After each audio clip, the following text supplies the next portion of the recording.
नमस्कार दोस्तों, आप सभी का एचजेडी क्लासेस में स्वागत है। And in this video we are going to learn about carbon compounds. This is the 9th lesson, science part 1, 10th standard Maharashtra state board. ये 9th लेसन है आपका फर्स्ट पार्ट का साइंस का महाराष्ट्र स्टेट बोर्ड का 10th standard का। तो इसके बारे में डिस्कस करेंगे। मैं आपको कार्बन कंपाउंड ये लेसन पूरी तरीके से मतलब समझाने की कोशिश करूंगा। I am going to explain each and every concept very clearly. Okay, मैं हर एक चीज़ उस लेसन में जो भी आपके बुक के अंदर दिए वो सारी चीज़ें आपको बताऊंगा और साथ में आपको सारे के सारे पॉइंट्स की डिटेल दे दूंगा कि जो आपको बहुत ज़्यादा हेल्प करेगी। तो मैं आपको एक ही बात कहूँगा कि ये वीडियो आप अंत तक देखिए ताकि आपको पूरा के पूरा लेसन समझ में आए। तो चलो स्टार्ट करते हैं कार्बन कंपाउंड। तो फर्स्ट मैं बताता हूँ यहाँ पे कार्बन कंपाउंड्स यहाँ पे दो तरह की कार्बन कंपाउंड्स रहती है। एक है इनऑर्गेनिक कार्बन कंपाउंड्स और दूसरी जो है वो ऑर्गेनिक कार्बन कंपाउंड्स। अभी इनऑर्गेनिक कार्बन कंपाउंड जैसे कार्बन डाइऑक्साइड है, कार्बन मोनोऑक्साइड है, जैसे कि कार्बाइड से, जैसे कि कार्बोनेट सॉल्ट से या बाइकार्बोनेट सॉल्ट से। ओके, ये सारे के सारे कंपाउंड्स से इस तरह के जो इनऑर्गेनिक कार्बन कंपाउंड्स में गिनी जाती है, जिसमें मेटल के साथ मोस्टली कार्बन रिएक्ट करता है। नहीं तो कार्बन डाइऑक्साइड, कार्बन मोनोऑक्साइड, ये दो ऑक्साइड्स हैं, मतलब इनको हम लोग इनऑर्गेनिक कार्बन कंपाउंड्स बोलते हैं। और ऑर्गेनिक कार्बन कंपाउंड जो मेनली कार्बन से बनती है, उनमें हाइड्रोजन रहता है और मे बी समटाइम्स ऑक्सीजन भी रहता है और नाइट्रोजन भी रहता है। तो ये सारी की सारी चीज़ें मैं आपको बताऊंगा कि कार्बन क्या है, कार्बन कंपाउंड्स क्या है। तो फर्स्ट हम लोग जान लेंगे what is carbon. Carbon is a versatile element ऐसा बोला जाता है। इसके पीछे का रीज़न है हम लोग की बॉडी के अंदर जो फैट्स है, हम लोग को जो एनर्जी मिलती है वो कार्बन कंपाउंड से ही मिलती है। चाहे वो ग्लूकोज रहे जो डाइजेशन के टाइम पे क्या करता है, जब रेस्पिरेशन के टाइम पे जो मतलब ऑक्सीजन हम लोग अंदर लेते हैं और कार्बन डाइऑक्साइड रिच एयर को बाहर छोड़ते हैं। तो ये जो एग्जाम्पल है हमारा रेस्पिरेशन का, in this process the energy is produce and that energy is utilized by the every cell of the living organism. Mostly जो एरोबिक लिविंग ऑर्गेनिजम्स है जिनको हवा और ऑक्सीजन की ज़रूरत है, वो सारे के सारे लिविंग ऑर्गेनिजम्स ये कार्बन डाइऑक्साइड को क्या करते हैं, लीव करते हैं, ऑक्सीजन को अंदर लेते हैं। और इस प्रोसेस को हम रेस्पिरेशन बोलते हैं। इसको हम लोग रेस्पिरेशन बोलते हैं। और इसमें से जो एनर्जी प्रोड्यूस होती है वो एनर्जी बॉडी के अंदर के हर सेल में उसके कार्य के लिए यूटिलाइज की जाती है। तो ये सब चीज़ें जाननी बहुत ज़्यादा इम्पोर्टेंट है। अभी चलते हैं हम लोग फिलहाल कार्बन क्या है मैं आपको बता दूं। Carbon it is non metal. Carbon का नेचर मैं आपको बता दूं कार्बन क्या है। ओके, सो कार्बन ये एक नॉन मेटल है। Okay, it is non metal. Carbon is a non metal. Okay, first thing. Second, carbon जो है आपके पास यहाँ पे इसका एटॉमिक नंबर मैं बता दूं। कार्बन का एटॉमिक नंबर है, इसका एटॉमिक नंबर जो है आपका ओ कार्बन का एटॉमिक नंबर जो है 6 है। इसका अगर इलेक्ट्रॉनिक कॉन्फ़िगरेशन मैं निकालूँ, इलेक्ट्रॉनिक कॉन्फ़िगरेशन जिसको बोलते हैं कॉन्फ़िगरेशन ये इसका है 2 और 4। सो वैलेंस इलेक्ट्रॉन्स इसके पास है। वैलेंस इलेक्ट्रॉन जिसको बोलेंगे जो वैलेंस सेल में रहते हैं, वैलेंस इलेक्ट्रॉन्स की जो संख्या है इसमें ये है 4 वैलेंस इलेक्ट्रॉन। अभी कार्बन क्या करता है, उसके पास 4 वैलेंस इलेक्ट्रॉन्स है। वो क्या करता है, ये इलेक्ट्रॉन्स एक तो दे सकता है, एक तो 4 इलेक्ट्रॉन्स ले सकता है। सो नियरेस्ट इलेक्ट्रॉनिक कॉन्फ़िगरेशन जो है उसका, ओके मैं पहले बता दूं, मेरे पास फर्स्ट जो रहता है हेलियम, उसके बाद में आता है न्यूयॉन। ओके, अगर मैं इसका नियरेस्ट इलेक्ट्रॉनिक कॉन्फ़िगरेशन चेक करूँ, फर्स्ट है हेलियम, तो हेलियम का कितना इलेक्ट्रॉन चाहिए, 2 ही चाहिए। ओके, एंड सेकेंड जो मेरे पास है न्यूयॉन में कितने इलेक्ट्रॉन चाहिए आपको पता है, न्यूयॉन जो रहता है सो इसको 4 इलेक्ट्रॉन्स। ओके, तो 4 electron either carbon either it gives 4 electrons to complete its octet. इसका ऑक्टेट बोलते हैं, जिसको ऑक्टेट हम लोग बोलते हैं। Outer most shell electronic configuration 8 होना चाहिए। तो इलेक्ट्रॉनिक कॉन्फ़िगरेशन जब भी 8 होता है तो एलिमेंट स्टेबल बन जाता है। और either it gives 4 electrons to complete its octet और take 4 electrons to complete its octet, to complete its octet. Okay, complete its octet, complete its octet. मैं आपको डायरेक्टली मेन पॉइंट पे नहीं लेके जा रहा हूँ, आपको मैंने पहले आपको समझा देता हूँ कार्बन क्या है. It is non metal atomic number 6 है इसका. इलेक्ट्रॉन कॉन्फ़िगरेशन 2 4 है. वैलेंस इलेक्ट्रॉन जो है मतलब आउटर सेल के इलेक्ट्रॉन्स जो 4 है उसके, either it gives 4 electrons to complete its octet or it take 4 electrons to complete its octet. अगर ये 4 इलेक्ट्रॉन दे देता है, इफ इट गिव 4 इलेक्ट्रॉन, तो ये C4 प्लस बनता है, ये पॉजिटिवली चार्ज बनेगा. अगर ये 4 इलेक्ट्रॉन लेता है तो C4 माइनस बनेगा, नेगेटिवली चार्ज बनेगा. अगर नेगेटिवली चार्ज बनता है तो उसमें कार्बाइड्स रहता है. कार्बाइड जो कंपाउंड से नेगेटिवली चार्ज है, मोस्टली मेटल के साथ वो रहता है. और ये कार्बाइड्स में इलेक्ट्रॉन दे देता है. कार्बाइड जब फॉर्म करता है तो इलेक्ट्रॉन तो उसमें 4 माइनस वैलेंसी उसकी रहती है, और जब ये इलेक्ट्रॉन्स लेता है तो 4 प्लस इसकी मतलब इसका चार्ज रहता है इलेक्ट्रॉन. अभी ये मोस्ट टाइम भी पॉइंट है वैलेंसी. इसकी वैलेंसी के बारे में मैंने नहीं डिस्कस किया. अगर ये 4 इलेक्ट्रॉन्स देता है तो इसकी वैलेंसी 4 है.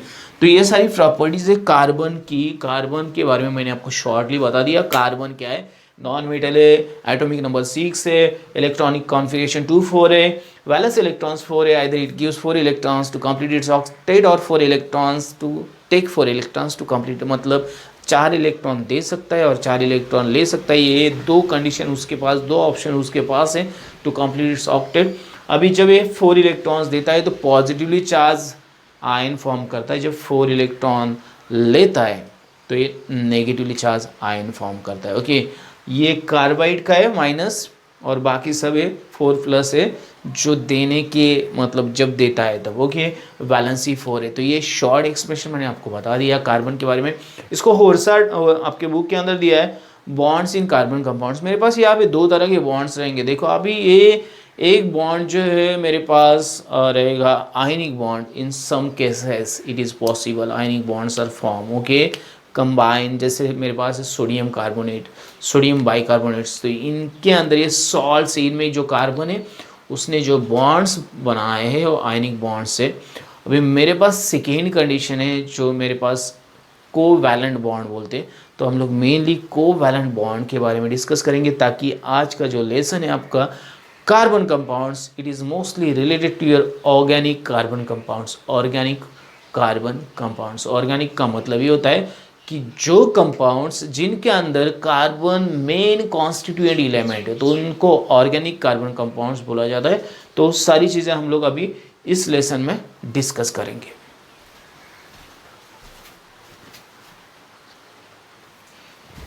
सो बॉन्ड फॉर्मेशन इन कार्बन कंपाउंड्स. कौन से बॉन्ड बनाता है कार्बन कंपाउंड? और कोवैलेंट बॉन्ड जो हम लोग को यहाँ डिस्कस करना है, कोवैलेंट बॉन्ड. ओके, अभी इसका डेफिनेशन मैं बताता हूँ. चलो, कोवैलेंट बॉन्ड क्या होता है मैं आपको ये बता देता हूँ. एक ऐसा बॉन्ड जो कार्बन किसी भी एलिमेंट के साथ बनाता है, या कोई और एलिमेंट खुद के साथ भी बनाता है. कोई और एलिमेंट जब अपने मॉलिक्यूलर फॉर्म में रहता है, जब मैं नॉन मेटल्स की बात करता हूँ तो उनके अंदर जो बॉन्ड रहता है जो इलेक्ट्रॉन पेयर शेयर करके बनता है. Okay, sharing of electron pair. The chemical bond which is formed by the sharing of electron pair is called as covalent bond.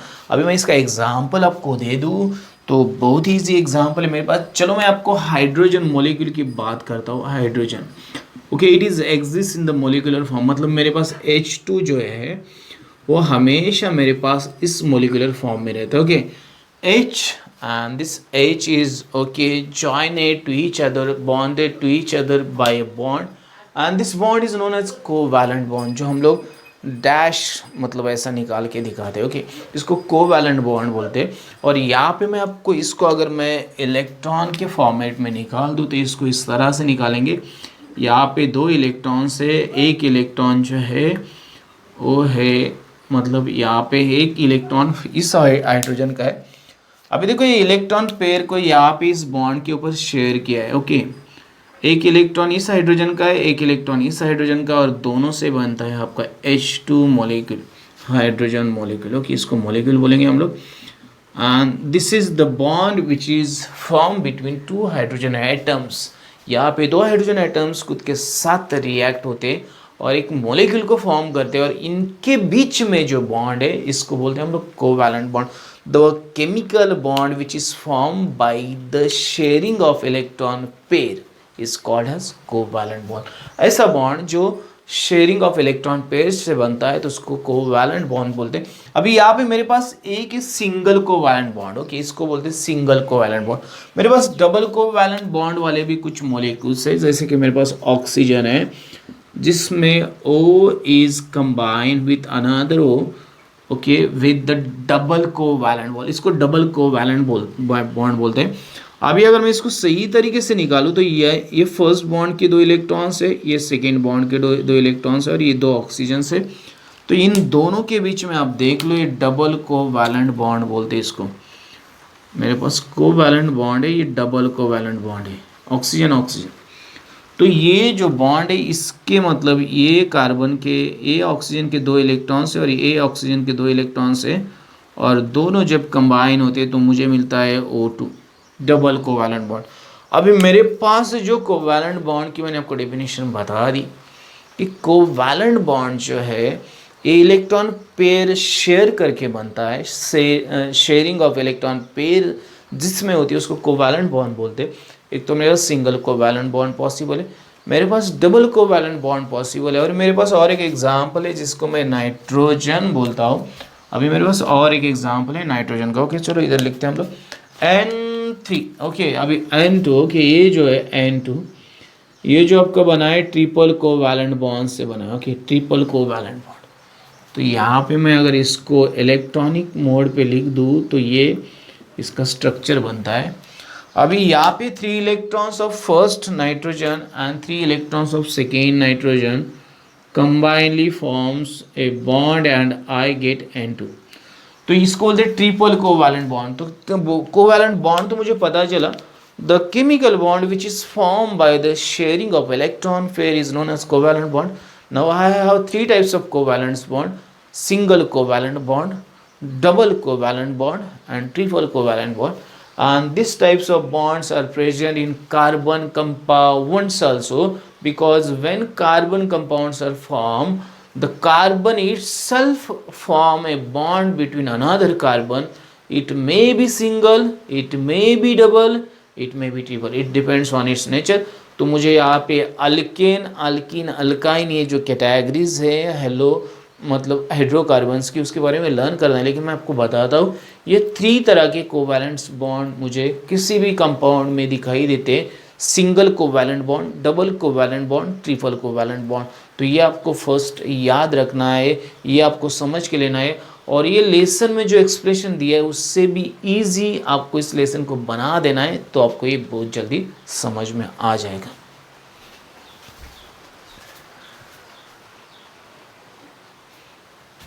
So covalent bonds जो रहते हैं आपके वीक रहते हैं as compare to the ionic bonds. The reason these bonds are formed by the sharing of electron pairs between 2 atoms of elements, okay।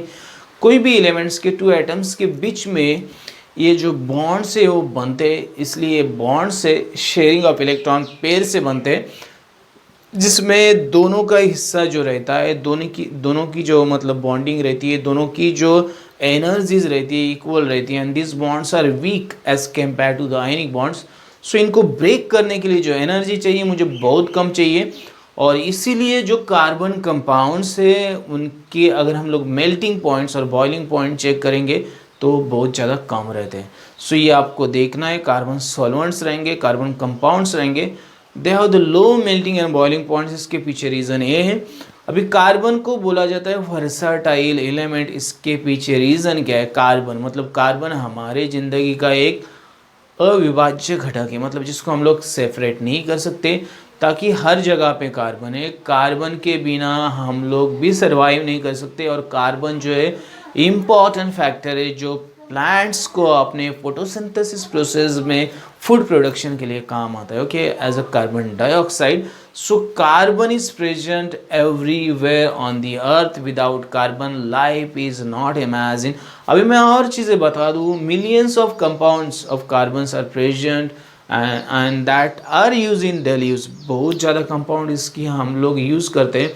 Carbon का simple molecule लेके complex structure तक, जैसे कि डीएनए हमारे बॉडी के अंदर it is a carbon complex and इसका जो मोलिकुलर वेट है, मतलब कार्बन कंपाउंड्स का मैक्सिमम मोलिकुलर वेट है जो 10⁻⁴ से स्टार्ट होता है तो 10⁻12 तक आता है। ये उसका मोलिकुलर वेट का रेंज है, मतलब मोलिकुलर वेट हम लोग आपको बहुत इंपॉर्टेंट 10⁻12।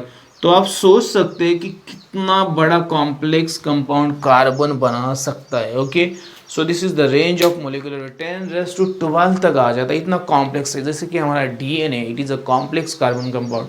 तो यहाँ पे मैं आपको बता दूं कि कार्बन जो है बहुत ही इम्पोर्टेंट मतलब जो घटक है हम लोग के लाइफ का। जैसे कि मैंने बताया कि आपका जो ग्लूकोज रहता है जो फूड के मतलब खाने के बाद आपके बॉडी के अंदर प्रोड्यूस होता है, और जिस ग्लूकोज को जब रेस्पिरेशन प्रोसेस में कन्वर्ट किया जाता है एनर्जी में, तो ये मेनली कार्बन कंपाउंड है जो हमारे बॉडी को, हमारे सेल्स को, हमारे पूरे जीवन को एक्टिवेटेड रखता है। So carbon is very important factor, very important element in the life of every living organism. So it is the one of the versatile element, और इसके पीछे बहुत ज़्यादा रीजंस है। आपको इसकी ढेर सारी इंफॉर्मेशन आपके बुक में जितना भी दिया आप पढ़ लो, आपको कार्बन के बारे में जितना नॉलेज चाहिए उतना मिल जाएगा।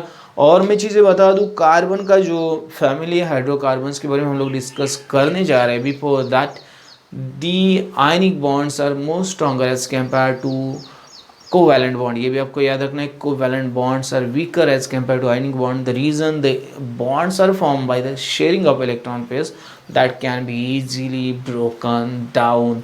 okay, and that's why these bonds, to break these bonds the less amount of energy is required। बहुत कम अमाउंट चाहिए। कार्बन के अनगिनत मतलब millions billions of compounds of carbon are present. Okay, तो ये कार्बन बहुत ही इंपॉर्टेंट है। अभी कार्बन के अंदर बहुत कुछ क्वालिटीज़ है, जैसे कि कार्बन जो कैटाइनेशन प्रॉपर्टी है कार्बन की, carbon can make bonds with itself, okay, and form a long chain compounds, and this property of carbon is known as catenation, जिसमें वो लॉन्ग चेन फॉर्म कर सकता है, इसको कैटाइनेशन बोला जाता है। कार्बन के एलोट्रॉप्स जैसे कि diamond, okay, it is hardest natural substance, तो डायमंड इट इज़ शाइनी। सो ये एक अलग ही फॉर्मेट का कंपाउंड कार्बन अपने बॉन्डिंग के साथ बनाता है। और ग्रेफाइट जो हम लोग इलेक्ट्रोड बोल के यूज़ करते हैं इलेक्ट्रोलाइसिस प्रोसेस में, जिसको हम लोग लीड बोल के यूज़ करते हैं पेंसिल्स में, ये भी एक कार्बन का ही एलोट्रॉप है। कोल है, ये कुछ एलोट्रॉप्स है, देन फुलेरन है, बक्की वॉल्स है, बहुत कुछ एलोट्रॉप्स है। But carbon, okay, it is one of the most important element in the living organisms life, और ये बहुत ज़्यादा इम्पॉर्टेंट एलिमेंट है जो हम लोग को और इस मतलब पूरे सिस्टम को चलाने में काम करता है। ओके, तो चलो बात करते हैं आगे जाके हम लोग हाइड्रोकार्बन्स के बारे में। मैं आपको हाइड्रोकार्बन्स ये टॉपिक इतना ईजीली समझा दूंगा कि आप इसको कभी भूल ही नहीं पाएंगे। ओके, तो अभी डिस्कस करेंगे हम लोग हाइड्रोकार्बन। जो भी आपके बुक में दिया है, थोड़ा थोड़ा कुछ दिया है, वो आपको पढ़ना है, उसको समझ के लेना। आपको डाउट्स रहते तो प्लीज़ डू कमेंट्स, हम लोग हर एक डाउट्स को, मैं आपके हर एक डाउट को क्लियर करने की कोशिश करूँगा।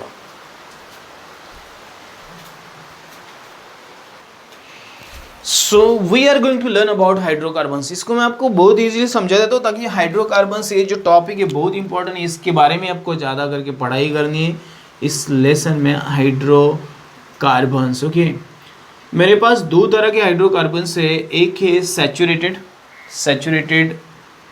सैचुरेटेड हाइड्रोकार्बन्स, ओके, सैचुरेटेड है, और दूसरे जो कैटेगरी में आते हैं वो है अनसैचुरेटेड। ओके, अनसैचुरेटेड के बारे में बात करूंगा मैं आपसे।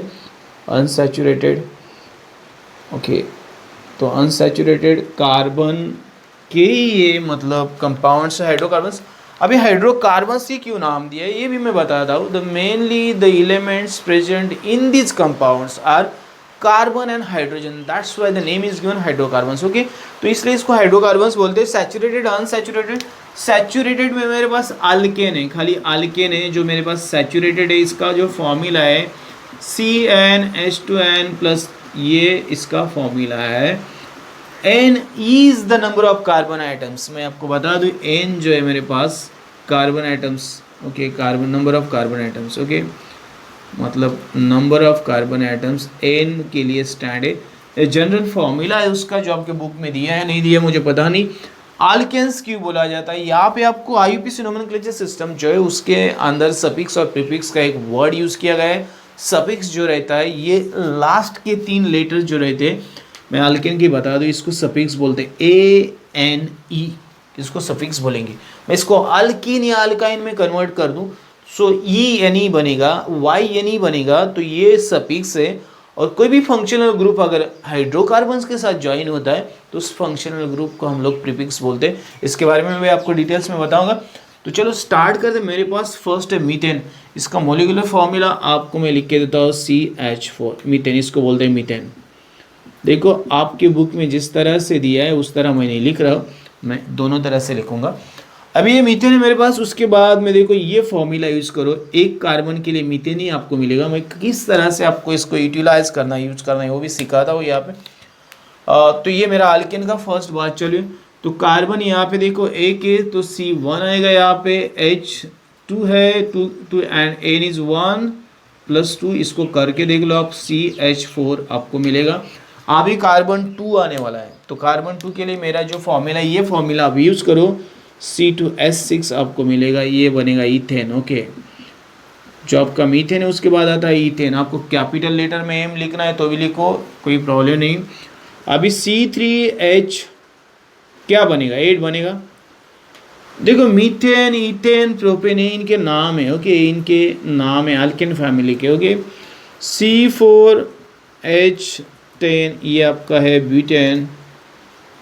चलो मैं इसको कैपिटल ही लिख देता हूँ, इनको भी मैं कैपिटल ही लिख देता हूँ ताकि ये थोड़ा अच्छा लगता है, कैपिटल मुझे लग रहा है। इथेन, ये प्रोपेन का P। So methane, ethane, propane, butane. Okay, अभी मेरे पास पेंटेन आएगा C5H12, ये आएगा पेंटेन। उसके बाद में आता है हेक्सेन, उसके बाद में आता है हेप्टेन, उसके बाद में आता है ऑक्टेन, उसके बाद में आता है नोनेन एंड डिकेन। हो गए उनके नाम से, अलग अलग नाम से। आपको मैं इतना ही समझाता हूँ, आपको आगे का मैं बताता हूँ। इसको मैं, इस स्ट्रक्चर को मैं इस तरह से लिख सकता हूँ, जो मैं लिखता हूँ CH3 CH3। इस स्ट्रक्चर को मैं इस तरह से लिख सकता हूँ CH3, बीच का जो रहता है उसको CH2 ही आता है, ताकि इसका जो, मैं इसकी आपको वैलेंसी के बारे में भी डिटेल में बताऊंगा। थोड़ा सा फर्स्ट आप इनके नाम्स को समझ लो। इसके स्ट्रक्चर को मैं इस तरह लिख सकता हूँ CH3 CH2 CH2 CH3। जो लास्ट का जो कार्बन है उसको 3 हाइड्रोजन ज्वाइन रहेंगे, जो बीच के जो कार्बन से उनको मतलब मतलब 2-2 हाइड्रोजन ज्वाइन रहेंगे। और ये पेंटेन का, इसको मैं लिख सकता हूँ CH3 CH2 CH2 CH2 CH3। चलो मैंने पूरे, और ये मीथेन इसको इस तरह रखेंगे। अभी मैं आपको अनसैचुरेटेड के बारे में बताने वाला हूँ, लेकिन उसके पहले मैं चाहता हूँ कि आपको मैं सैचुरेटेड ही कंसेप्ट क्लियर करवा दूँ, ताकि आपको अनसैचुरेटेड समझने में नहीं टाइम लगेगा, लेकिन सैचुरेट को समझने में टाइम लगेगा। ताकि सैचुरेटेड आपको समझ में आएगा तो अनसैचुरेटेड अपने आप समझ जाएंगे। अब तो चलो इनके स्ट्रक्चर के बारे में मैं बताता हूँ। Electron dot and dash structure इसका जो रहता है उसके बारे में आपको बताता हूँ। लाइन स्ट्रक्चर जिसको बोलते हैं उसके बारे में बताता हूँ। अभी मैंने मीथेन लिख दिया, मेरे पास CH4 है, इसको बोलते हैं मीथेन। इसको अगर मैं स्ट्रक्चर फॉर्म में कन्वर्ट कर देता हूँ तो मेरे पास अभी क्या हो जाएगा, इसको मैं इस तरह से लिखता हूँ। देखो ये जो मेरा है, ये मेरे 4 बॉन्ड से, इनको बोलेंगे, इनको हम लोग बोलते हैं कोवैलेंट बॉन्ड। तो इस तरह से इसका स्ट्रक्चर आएगा मीथेन का। इसको अगर मैं इलेक्ट्रॉनिक स्ट्रक्चर में लिख दूं, देखो ये 4 हो गए कार्बन के, और ये 4 जो है मेरे पास ये हाइड्रोजन के। तो इसका मुझे इस तरह से स्ट्रक्चर मिलेगा। दूसरा जो स्ट्रक्चर मैं अभी बोला हूँ, तो ए एक स्ट्रक्चर है इसका और ए एक स्ट्रक्चर है इसका। ओके, तो ये दोनों स्ट्रक्चर है मेरे मीथेन के। Okay, I think the same things are given in your book also. मुझे लगता है यही चीज़ें आपके बुक में भी दी रहेंगी। ओके, तो electron dot structure and line structure of methane molecular. Okay, अभी आपके बुक में अलग दिया है, वैसे लिखने की ज़रूरत नहीं दोस्तों। देखो ये नहीं, इलेक्ट्रॉन लाइन स्ट्रक्चर बोलेंगे इसको, लाइन नहीं बोल सकते इसको, इलेक्ट्रॉन लाइन स्ट्रक्चर बोलेंगे तो एक कोवैलेंट बॉन्ड स्ट्रक्चर, एक कोवैलेंट बॉन्ड से, ओके। और ये जो मेरा electron dot and dash, dot and dash, और इसको नाम दिया इलेक्ट्रॉन डॉट स्ट्रक्चर। खाली डॉट ही निकाले, लेकिन मैंने इस तरह से निकाला। पहले हम लोग इलेक्ट्रॉन डॉट एंड डैश ऐसे लिखते थे। तो ये स्ट्रक्चर्स बनते हैं आपके। ये आपका मीथेन का स्ट्रक्चर मैंने इस तरह से निकाल दिया। और एक चीज़ आपको मैं कन्फर्मली बताता हूँ कि जो हाइड्रोजन और कार्बन है, इनके बीच में हमेशा सिंगल बॉन्ड ही रहता है। इसके पीछे का रीज़न मैं आपको बताऊँगा कि हाइड्रोजन जो है उसके पास एक ही इलेक्ट्रॉन रहता है। तो एक इलेक्ट्रॉन अगर वो कार्बन के एक इलेक्ट्रॉन के साथ शेयर करेगा तो उसमें एक ही बॉन्ड बन जाएगा, दो बॉन्ड्स नहीं बनते। कहीं पे भी ज़िंदगी में कभी भी आपको अगर ये सवाल पूछा जाता है तो there is only one bond present between hydrogen and carbon, single bond रहता है, कोवैलेंट, सिंगल कोवैलेंट बॉन्ड ही फॉर्म होता है। Double covalent bond, triple covalent bond खाली कार्बन कार्बन के बीच फॉर्म होता है। ये भी चीज़ आपको याद रखनी। अगर मैं इनके स्ट्रक्चर निकाल दूँ, सबके स्ट्रक्चर निकाल दूँ, इनको मैं अगर लिखता हूँ तो आपको बाद में थोड़ी आइडिया आ जाएगी। मैं स्ट्रक्चर नहीं निकालूंगा पूरा। यहाँ पे अगर आप चाहो तो यहाँ पे डॉट ही रख दो, ताकि आपको डॉट चाहिए तो डॉट रख दो। पहले सिस्टम में ऐसे लगते थे, अभी ऐसा दिया है। मतलब यहाँ पे तो एक्चुअली ऐसे ही बॉन्ड दिया, लेकिन ऐसा निकाला, कोई प्रॉब्लम नहीं हो कि आपके बुक के हिसाब से आपको निकालना है। कैसे कि changes are most important part of education system. तो चेंजेस आपकी बुक में जो दिए उसको भी कैरी फॉरवर्ड करो, चलेगा, कोई प्रॉब्लम। तो इलेक्ट्रॉन डॉट स्ट्रक्चर बनेगा, इसको लेके electron dot and electron line structure, okay. Electron line structure, electron dot structure, ये कोवैलेंट बॉन्ड से, इनके बीच में दो दो इलेक्ट्रॉन से, एक जो इलेक्ट्रॉन है आपके हाइड्रोजन का, एक इलेक्ट्रॉन है आपके कार्बन का है। और कार्बन और हाइड्रोजन के बीच में हमेशा सिंगल बॉन्ड ही रहते। अभी मैं सबके स्ट्रक्चर निकाल देता हूँ, मतलब आपको एक आइडिया आ जाएगा। ये मैंने स्ट्रक्चर निकाला आपका सेकेंड जो है इथेन का स्ट्रक्चर निकाला। देखो आपको एक चीज़ मैं यहाँ लिखता हूँ CH3 नहीं तो इसको लिख सकते तुम C2H6, ये आपको जैसे लगता है वैसे लिखो। अभी देखो यहाँ पे जो बीच का कार्बन रहेगा, यहाँ पे नहीं आपको समझ में आएगा। ये देखो कार्बन कार्बन के बीच में एक ही बॉन्ड है। चलो HCCH, थर्ड स्ट्रक्चर निकालते हैं हम लोग, जो बहुत IMP हम लोग के समझने के लिए टॉपिक। तो चलो इसको हम लोग बोलते हैं CH3 CH2 CH3, और इसको ही हम लोग बोलते हैं C3H8, ओके। प्रोपेन है आपका, प्रोपेन। अभी देखो बीच के कार्बन के दो ही इलेक्ट्रॉन क्यों है, ओके। इनको सैचुरेटेड क्यों बोला जाता है, ये भी तो सवाल है। Why these are the saturated, alkanes को ही सैचुरेटेड क्यों बोला जाता है। The carbon compounds in which the carbon and carbon bonds are single covalent bonds. The carbon compounds which contain single carbon bonds, okay. Single carbon means single covalent. The carbon compound in which carbons are attached with each other with single covalent bond are known as saturated carbon compounds. और इनकी valency आप अगर check करोगे, अभी valency जो मेरे carbon की है, देखो ये जो बॉन्ड है ये 4 इलेक्ट्रॉन्स हाइड्रोजन के, 4 इलेक्ट्रॉन्स इसके, तो इसकी वैलेंसी 4 बन गई। अभी यहाँ पे 1 2 3 4, ये 4 लाइन पे 4 इलेक्ट्रॉन डिस्ट्रीब्यूट किए कार्बन ने खुद के बॉन्ड बनाने में, तो इसकी वैलेंसी बन जाती है 4। And that's why their valency हमेशा 4 ही रहेगी कार्बन की, इसमें कोई डाउट नहीं है। और ये सिंगल कोवैलेंट बॉन्ड से आपके कार्बन जब अटैच हो जाते हैं और कंपाउंड फॉर्म करते हैं तो उनको सैचुरेटेड हाइड्रोकार्बन्स, इनको पैरेंट एल्केन्स भी बोला जाता है। इनका दूसरा नाम है पैरेंट एल्केन्स, इनको ही पैरेंट एल्केन बोला जाता है, पैरेंट, ओके। पैरेंट एल्केन्स मतलब इनसे बाकी सब एल्केन्स प्रोड्यूस किए जाते हैं और इनके बाद बाकी सब एल्केन्स को नाम दिया जाता है, उनको हम लोग एक्सप्लेन कर सकते हैं। तो सबके स्ट्रक्चर निकालो, इस तरह के स्ट्रक्चर्स आपको मिलते जाएंगे। इलेक्ट्रॉन डॉट स्ट्रक्चर निकालो, इस तरह के लाइन स्ट्रक्चर निकालो, आपको सारे के सारे स्ट्रक्चर मिलते जाएंगे। हमें आगे जाके लर्न करना है अनसैचुरेटेड हाइड्रोकार्बन्स। उसके बाद में चेन से जो कार्बन में रहते हैं, चेन मतलब चेन जो फॉर्म होती है, एक स्ट्रेट चेन रहती है, एक ब्रांच चेन रहती है, एक क्लोज चेन रहती है, उसको ही हम लोग साइक्लिक हाइड्रोकार्बन्स बोलते हैं। सारी चीज़ें मैं आपको बताऊंगा, बट आपको अगर ये लेसन समझ के लेना है तो आपको ये सारी चीज़ें जो है ना बहुत अंदर से समझने के लेनी है। ये फॉर्मूला यूज़ करो आप, CN H2N+2। अभी ये फॉर्मूला आपका अल्केन और अल्काइन में किस तरह से चेंज होने वाला है, इसको जनरल फॉर्मूला ऑफ अल्केन्स कहते हैं। अल्केन्स को पेरेंट हाइड्रोकार्बन्स कहते हैं because this are the parents. इनके बाद ही जो है किसी भी हाइड्रोकार्बन का जो है मैं नाम दे सकता हूँ। देखो ANE, this is a common ANE, methane, ethane, propane, butane and the pentane. So this ANE,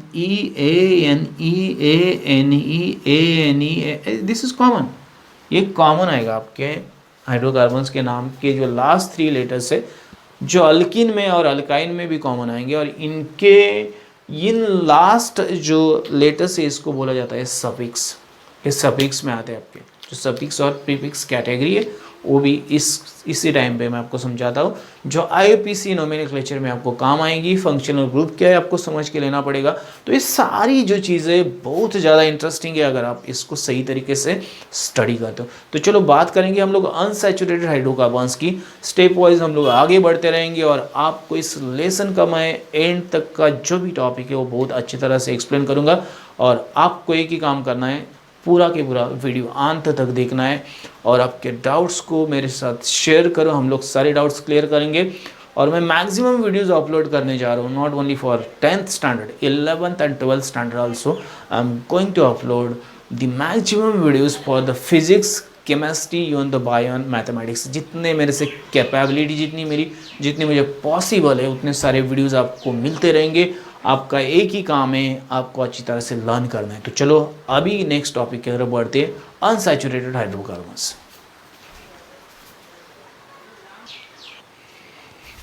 so we will learn about unsaturated hydrocarbons. Unsaturated क्या होते हैं आपके बुक के अंदर इतना नहीं दिया, लेकिन मैं आपको इस टॉपिक को मतलब एक्सप्लेन करना चाहता हूँ। Unsaturated, okay.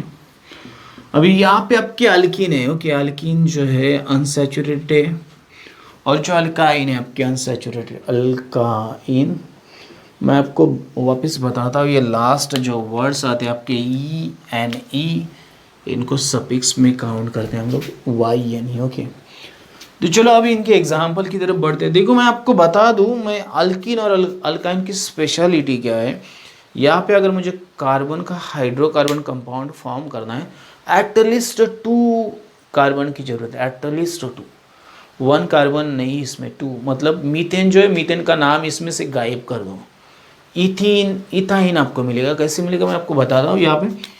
तो मैंने ये बताया आपको, मुझे कुछ और बताना था, मैं बीच बीच में भूल जाता हूँ।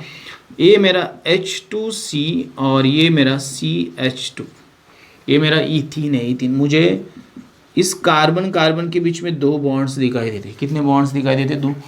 अब इसकी स्पेशलिटी, इसका फॉर्मूला है CnH2n। ये इसका जनरल फॉर्मूला बोलते हैं, जनरल फॉर्मूला, ओके। और जनरल फॉर्मूला बोलेंगे इसको, ये CnH2n। अब N stands for number of carbon atom, चाहे तो आप इसमें पुट करके देख लो, आपको मिलेगा ये सही, ओके। सो यहाँ पे मेरे पास 2 कार्बन आइटम्स से, तो चलो मैं इसको यूज़ करता हूँ, C2H2 × 2, तो मुझे मिलेगा C2H4। तो इसको इथेन बोलते हैं हम लोग, ये C2H4 इथेन है मेरा, ये फर्स्ट मेंबर है। अभी देखो अल्केन फैमिली में मेरा मीथेन फर्स्ट मेंबर था, मेरे अल्किन फैमिली में मेरा इथीन मेरा फर्स्ट मेंबर है। चलो इसकी तरफ बढ़ते हैं हम लोग।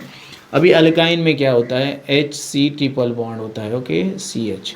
ये मेरा इथाइन है, this is my C2H2।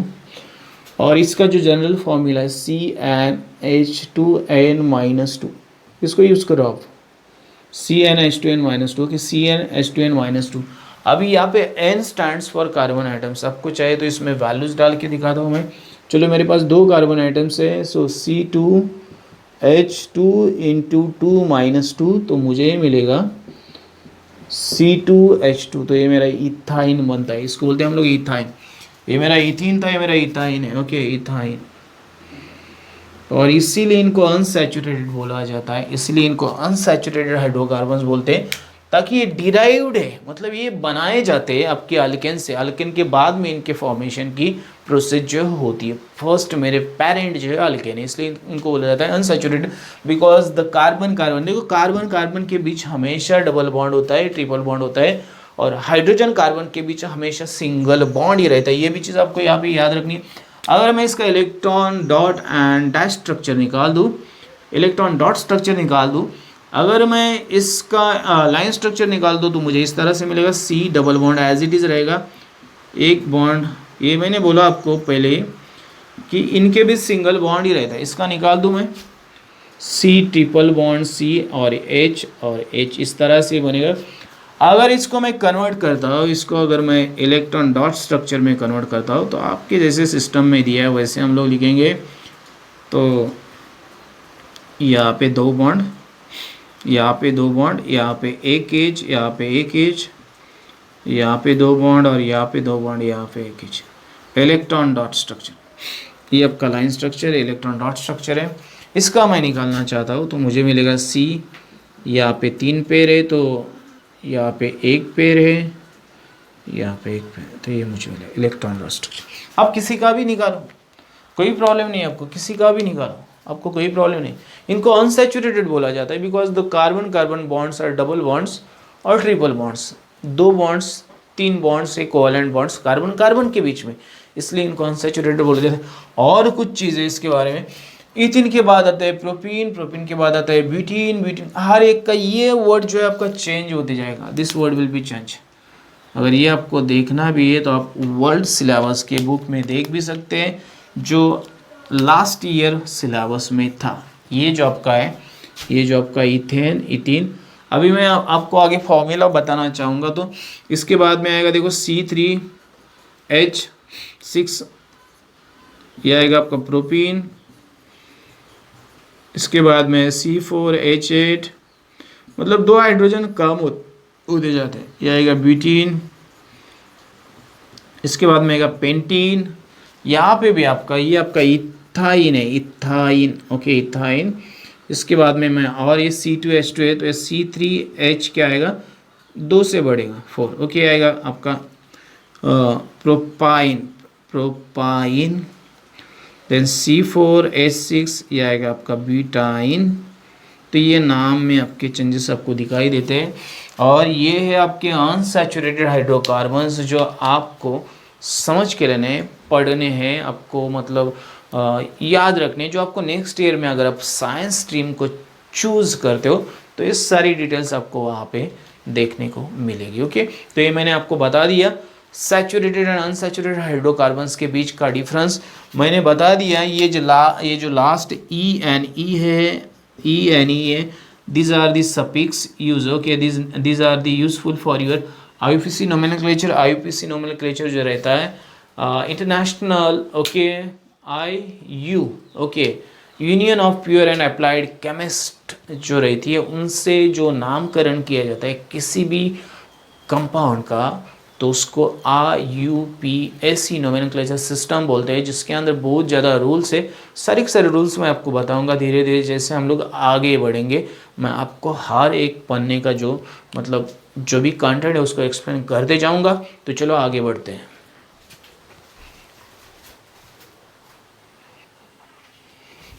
So we will learn about the chain formation in alkane compounds और अल्किन कंपाउंड्स और अल्काइन मीन्स हाइड्रोकार्बन्स में 3 कैटेगरीज के चेन रहते हैं। स्ट्रेट चेन मेरे पास है, ब्रांच चेन मेरे पास है और साइक्लिक हाइड्रोकार्बन्स, ओके, ये कैटेगरीज है। तो चलो इनको इसका मतलब इनको एक्सप्लेन करेंगे। स्ट्रेट चेन जो रहते हैं मैं आपको उसकी एग्जांपल्स यहाँ पे देता हूँ। मैंने ये निकाल दिया, मैं उसके चेन को निकालता हूँ। ये मेरा फर्स्ट है, मैं आपको स्ट्रेट चेन, ब्रांच चेन और ये मेरा प्रोपेन है, this is my propane, okay.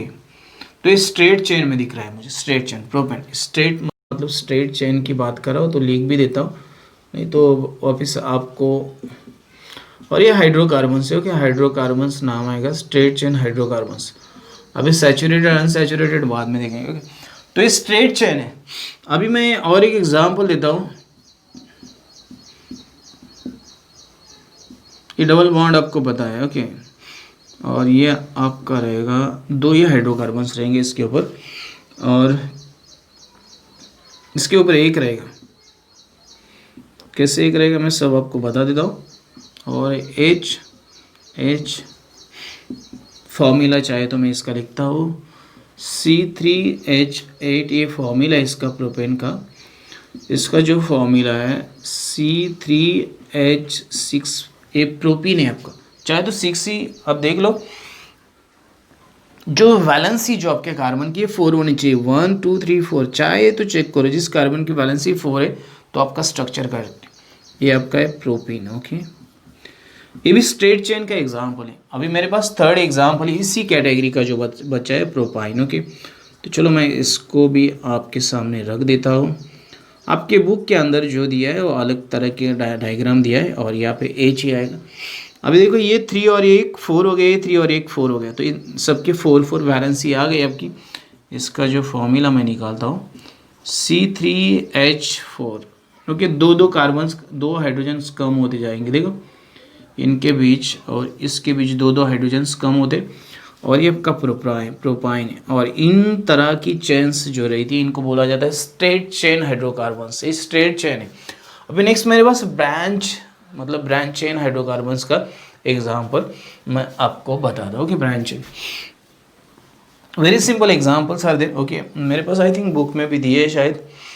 Okay, isobutane and isobutylene. Okay, isobutylene, चलो मैं आपको दिखा रहा हूँ। आपके बुक के अंदर की फॉर्मूलेज में और इसमें थोड़ा सा चेंजेस आपको दिखाई दे सकता है। I think last no second one, iso mean second. Okay, ये मेरा जो बनेगा स्ट्रक्चर, इसको आप चाहे तो देख लो एक बार। ये मेरा H है, यहाँ पे 3 हाइड्रोकार्बन्स आएंगे, लास्ट यहाँ पे 3 आएंगे और यहाँ पे भी 3 आएंगे। ओके, तो ये मेरा आइसोब्यूटेन है, आइसोब्यूटेन। ओके, आइसोब्यूटेन मतलब ब्यूटेन का आपको पता है, मेरे पास C4H10 जो रहता है इसको ब्यूटेन बोलते हैं हम लोग, तो ये आइसोब्यूटेन है मेरा। ओके, इसका फॉर्मूला ये आइसोब्यूटेन है। ये ब्रांच चेन है, ब्रांच चेन की मैं बात कर रहा हूँ, ब्रांच चेन। ओके, अब इसको मैं और एक फॉर्मूला में कन्वर्ट करता हूँ, H। ओके, ये हो गया, और आई थिंक इसके बीच में डबल बॉन्ड दिया आपके यहाँ पे, यस, इन दोनों के बीच डबल बॉन्ड कार्बन के। ओके, आइसोब्यूटिलीन बनेगा। ओके, ब्यूटिलीन, आइसोब्यूटिलीन। ओके, तो ये अभी यहाँ पे डबल बॉन्ड दिया मैंने। अभी ये 2 कार्बन की तो 2 वैलेंसी हो गई, अभी मुझे 2 ही इलेक्ट्रॉन चाहिए। ओके, एक्चुअली मैं इस तरह से निकाल सकता हूँ ये 2 इलेक्ट्रॉन्स, कोई प्रॉब्लम नहीं। इसको मुझे 4 ही चाहिए तो ये 4 ही आएंगे, इसको तो ये 4 बन गए। इसको मुझे नहीं चाहिए एक्चुअली, क्यों नहीं चाहिए, ऑलरेडी इसका एक हो गया है यहाँ पे, इसको भी 4 चाहिए तो यहाँ पे 3 आएंगे। तो ये आइसोब्यूटिलीन है, आइसोब्यूटिलीन। ओके, ये मेरा एक कंपाउंड आइसोब्यूटिलीन। ओके, सो ब्यूटेन का ब्यूटिलीन बन जाएगा ENE, ये IMP रहता है। आप बोले कि ब्यूटिलीन क्यों लिखा, आपका ये जो लास्ट नेम है ना ENE, तो ये अल्किन फैमिली का मेंबर है, इससे कन्फर्म हो जाता है। ये सबसे ज़्यादा इम्पोर्टेंट रखता है, ये लास्ट जो आपका है सफिक्स, वो आपको एग्जैक्टली आइडिया देता है कि किस फैमिली से बिलोंग्स करते हैं ये कंपाउंड्स, और डबल बॉन्ड्स भी इंडिकेट करता है it is alkene family. Okay, तो मैंने आपको फर्स्ट डिस्क्राइब किया दिस स्ट्रेट चेन, ये स्ट्रेट चेन है, और ये जो मेरा है ये ब्रांच चेन हाइड्रोकार्बन्स है, हाइड्रोकार्बन्स यही वर्ड आएगा और कोई वर्ड नहीं आएगा यहाँ पे। और भी बहुत स्ट्रक्चर मैं यहाँ पे निकाल सकता हूँ। तो 2 कैटेगरीज तो हम लोग ने डिस्कस कर लिए, एक है स्ट्रेट चेन हाइड्रोकार्बन्स, एक है ब्रांच चेन हाइड्रोकार्बन्स। अभी जो लास्ट कैटेगरी है साइक्लिक हाइड्रोकार्बन्स, जिसको क्लोज चेन हाइड्रोकार्बन्स भी बोला जाता है, लेकिन अभी साइक्लिक वर्ड सही है, जिसको क्लोज चेन भी बोला जाता है। ओके, तो उसके बारे में डिस्कस करते हैं। जो लास्ट हाइड्रोकार्बन की कैटेगरी है साइक्लिक हाइड्रोकार्बन्स, और उसके बाद में जो नेक्स्ट टॉपिक है मेरा फंक्शनल ग्रुप। फंक्शनल ग्रुप क्या होते हैं, जिसके बारे में मैंने आपको बताया कि प्रीफिक्स जो रहता है वो फंक्शनल ग्रुप जानने के लिए बहुत IMP रहता है, इंपॉर्टेंट रहता है। तो उसके बाद में फंक्शनल ग्रुप की तरफ बढ़ते, धीरे धीरे जो भी टॉपिक्स है सारे के सारे टॉपिक्स कवर करते इस लेसन को कंप्लीट करेंगे। अगर आपकी इच्छा हो तो मैं आपके एक्सरसाइज को भी कंप्लीट करके दे दूंगा, बट इसके लिए मैं आपसे इस टाइम वेट करूंगा कमेंट्स की। अगर आप कमेंट्स करते हो तो ही मैं एक्सरसाइज का वीडियो बना के अपलोड करूंगा, otherwise not. Okay, but I am going to explain each and every topic which is given in this lesson.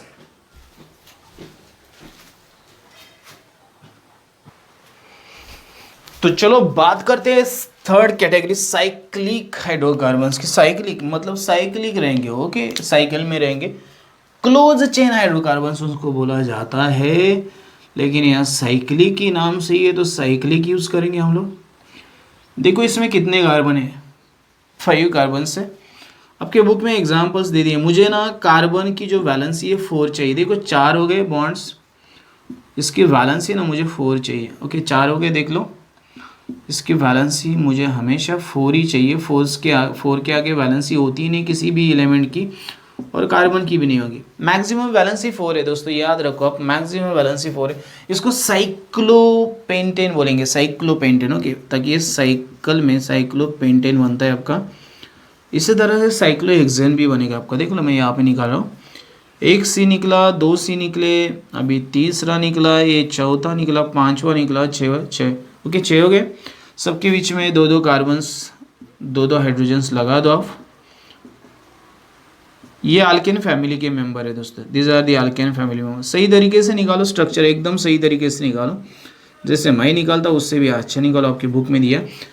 देखो हर एक कार्बन की वैलेंसी 4 है। बॉन्ड्स अच्छी तरह से निकालो, मैं आपको दिखाने के लिए निकाल रहा हूँ। साइक्लोहेक्सेन, ये बनेगा साइक्लोहेक्सेन, ये भी आपका अल्केन फैमिली का ही मेंबर है, लेकिन ये क्लोज चेन हाइड्रोकार्बन, इनको बोला जाता है साइक्लिक, ANE, ओके। ये आपको आईपीसी नोमेनक्लेचर सिस्टम में बहुत ज़्यादा काम आता है, जो आपको ये साल में इतना नहीं लेकिन आगे जाके स्टडी में बहुत ज़्यादा काम आएगा। Cyclic hydrocarbons, okay. और मैं आपको बोल रहा हूँ कि मैं आपके जो भी दोस्त रहेंगे उनको भी बता दूँ, मैं आपके 11th और 12th साइंस के वीडियोस ज़्यादा से ज़्यादा अपलोड करूँगा, जो आपको साइंस में बहुत ज़्यादा हेल्प करेंगे। फिजिक्स, केमिस्ट्री, बायो रहेंगे, मैथ्स रहेंगे, आपके लिए भी वीडियोस आएंगे। अगर आप सही तरीके से कोऑपरेट करते हो, सही तरीके से मुझे रिप्लाई करते हो कि सर मुझे ये वीडियो अच्छा लगता है, मुझे समझ में आता है, तो ही मैं ये वीडियोस अपलोड करूँगा आप लोग के लिए। तो ये मेरा 2 कंपाउंड्स है जो अल्केन फैमिली में आता है। अभी नेक्स्ट की तरफ बढ़ते हैं, जो कि साइक्लो, मतलब देखो यहाँ पे मैंने शायद यही 2 दिए हैं actually, okay. Cyclohexane, right, cyclohexane and then cyclopentane, 2 ही दिए, ओके। तो और एक कंपाउंड की बात करेंगे हम लोग, जो मेरे पास है, मतलब अभी ये जो मेरा है ना अनसैचुरेटेड में आएगा। ये आपके बुक में जैसे दिया है वैसे मैं ले रहा हूँ, कुछ भी इसमें चेंजेस नहीं। अभी यहाँ पे एक ही हाइड्रोकार्बन आएगा। देखो इसका 4 हो गया, इसका 4 हो गया, ताकि मुझे ना कार्बन की वैलेंसी 4 ही रखनी है, उसके आगे नहीं लेके जानी है। तो मुझे कोई भी डाउट नहीं आना चाहिए कि मैं क्या कर रहा हूँ और मैं क्या नहीं कर रहा हूँ, मुझे किस तरह से करना है, मुझे किस तरह से नहीं करना चाहिए, ये सब डाउट्स आपके दिल में नहीं रहने चाहिए। तो मेरा साइक्लोहेक्सीन बनेगा, हेक्सीन, देखो, ताकि ये जो मेरा है अल्कीन फैमिली का मेंबर है, यहाँ पर डबल बॉन्ड है। और सबसे फेमस कंपाउंड एक जो आपको एरोमेटिक हाइड्रोकार्बन्स जिसको बोला जाता है, उसमें पढ़ने के लिए मिलेगा आगे जाके। चलो आपको बेंजीन दिखाता हूँ मैं। बेंजीन जो मेरे पास आपके बुक में ही दिया है, अल्टरनेट डबल बॉन्ड डालते जाना है दोस्तों, और कुछ नहीं करना है, अल्टरनेट डबल बॉन्ड डालते जाना है। तो ये बना मेरा बेंजीन का स्ट्रक्चर। अभी देखो यहाँ पे 2, यहाँ पे 1, तो यहाँ पे 1 ही आएगा। हर जगह एक ही हाइड्रोकार्बन चाहिए मुझे, 2 ज़रूरत नहीं है मुझे, ताकि मेरा जो वैलेंसी कार्बन का कंप्लीट होता है एक ही हाइड्रोकार्बन। तो ये मेरा बेंजीन है, ओके, बेंजीन। तो इसमें एक सबसे इम्पॉर्टेंट चीज़ मैं बता दूं, ये भी अल्किन फैमिली में आता है, लेकिन यहाँ पे डबल बॉन्ड जो है 3 जगह पे ज्वाइन है, ओके। 3 कार्बन्स के, 3 पेयर से कार्बन के, जिनके बीच में डबल बॉन्ड्स बेंजीन है। अब यहाँ पे C6H6 इसका फॉर्मूला है, C6H6। आप इसका फॉर्मूला चाहे तो लिख दो, 2 2 4 6 मतलब 10, C6, ये C6H10 आएगा आपका। इनका लिख दो आप, ये देखो 5 2 10 और 5, सो C5H10 आ जाएगा। ये चाहे तो कैलकुलेट करो, चाहे तो काउंट करो, और ये C6H12 आएगा। तो ये इनके मोलिकुलर फॉर्मूलाज मैंने यहाँ पे लिख दिए। ये माक्रो मोलिकुल फॉर्म करना कार्बन की स्पेशलिटी है, इसमें बहुत ज़्यादा बड़े बड़े मतलब कंपाउंड्स कार्बन फॉर्म करता है, इसलिए मैंने उसका आपको मोलिकुलर वेट बताया, 10⁻12 तक आ जाता है, ओके। तो ये थी जो कैटेगरीज थी branch straight chain hydrocarbons, branch hydrocarbons, and this is the cyclic hydrocarbon, इसके बारे में हम लोगों ने डिस्कस किया। अभी नेक्स्ट जो मेरा टॉपिक है वो टॉपिक है मेरा functional group in carbon. Functional group किस तरह से मतलब हम लोग लर्न कर सकते, उनको किस तरह से समझ के ले सकते, मैं एकदम सही तरीके से आपको समझा देता हूँ, तो आपके दिमाग में फंक्शनल ग्रुप जो कैटेगरी हो हमेशा के लिए याद रहेगी। आपको कभी भी फंक्शनल ग्रुप वापस दोबारा खोल के देखने की ज़रूरत नहीं पड़ेगी, ये मैं आपको बता देता हूँ। फंक्शनल ग्रुप जो प्रीफिक्स में आता है, prefix, suffix, prefix and chain के ऊपर से किसी भी हाइड्रोकार्बन्स का नाम दिया जाता है जो IUPAC नोमेनक्लेचर सिस्टम में आता है, तो उसके बारे में हम बाद में बात करते हैं। तो first we are going to discuss about functional groups.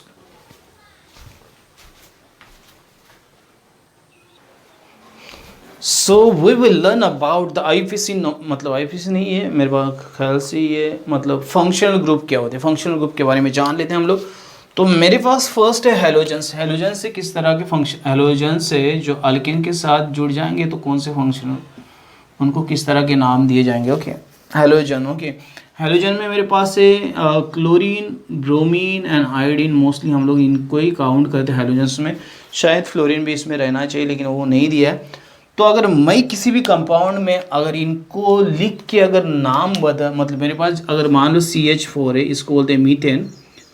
अभी इसको मैं अलग तरीके से लिखता हूँ CH3H।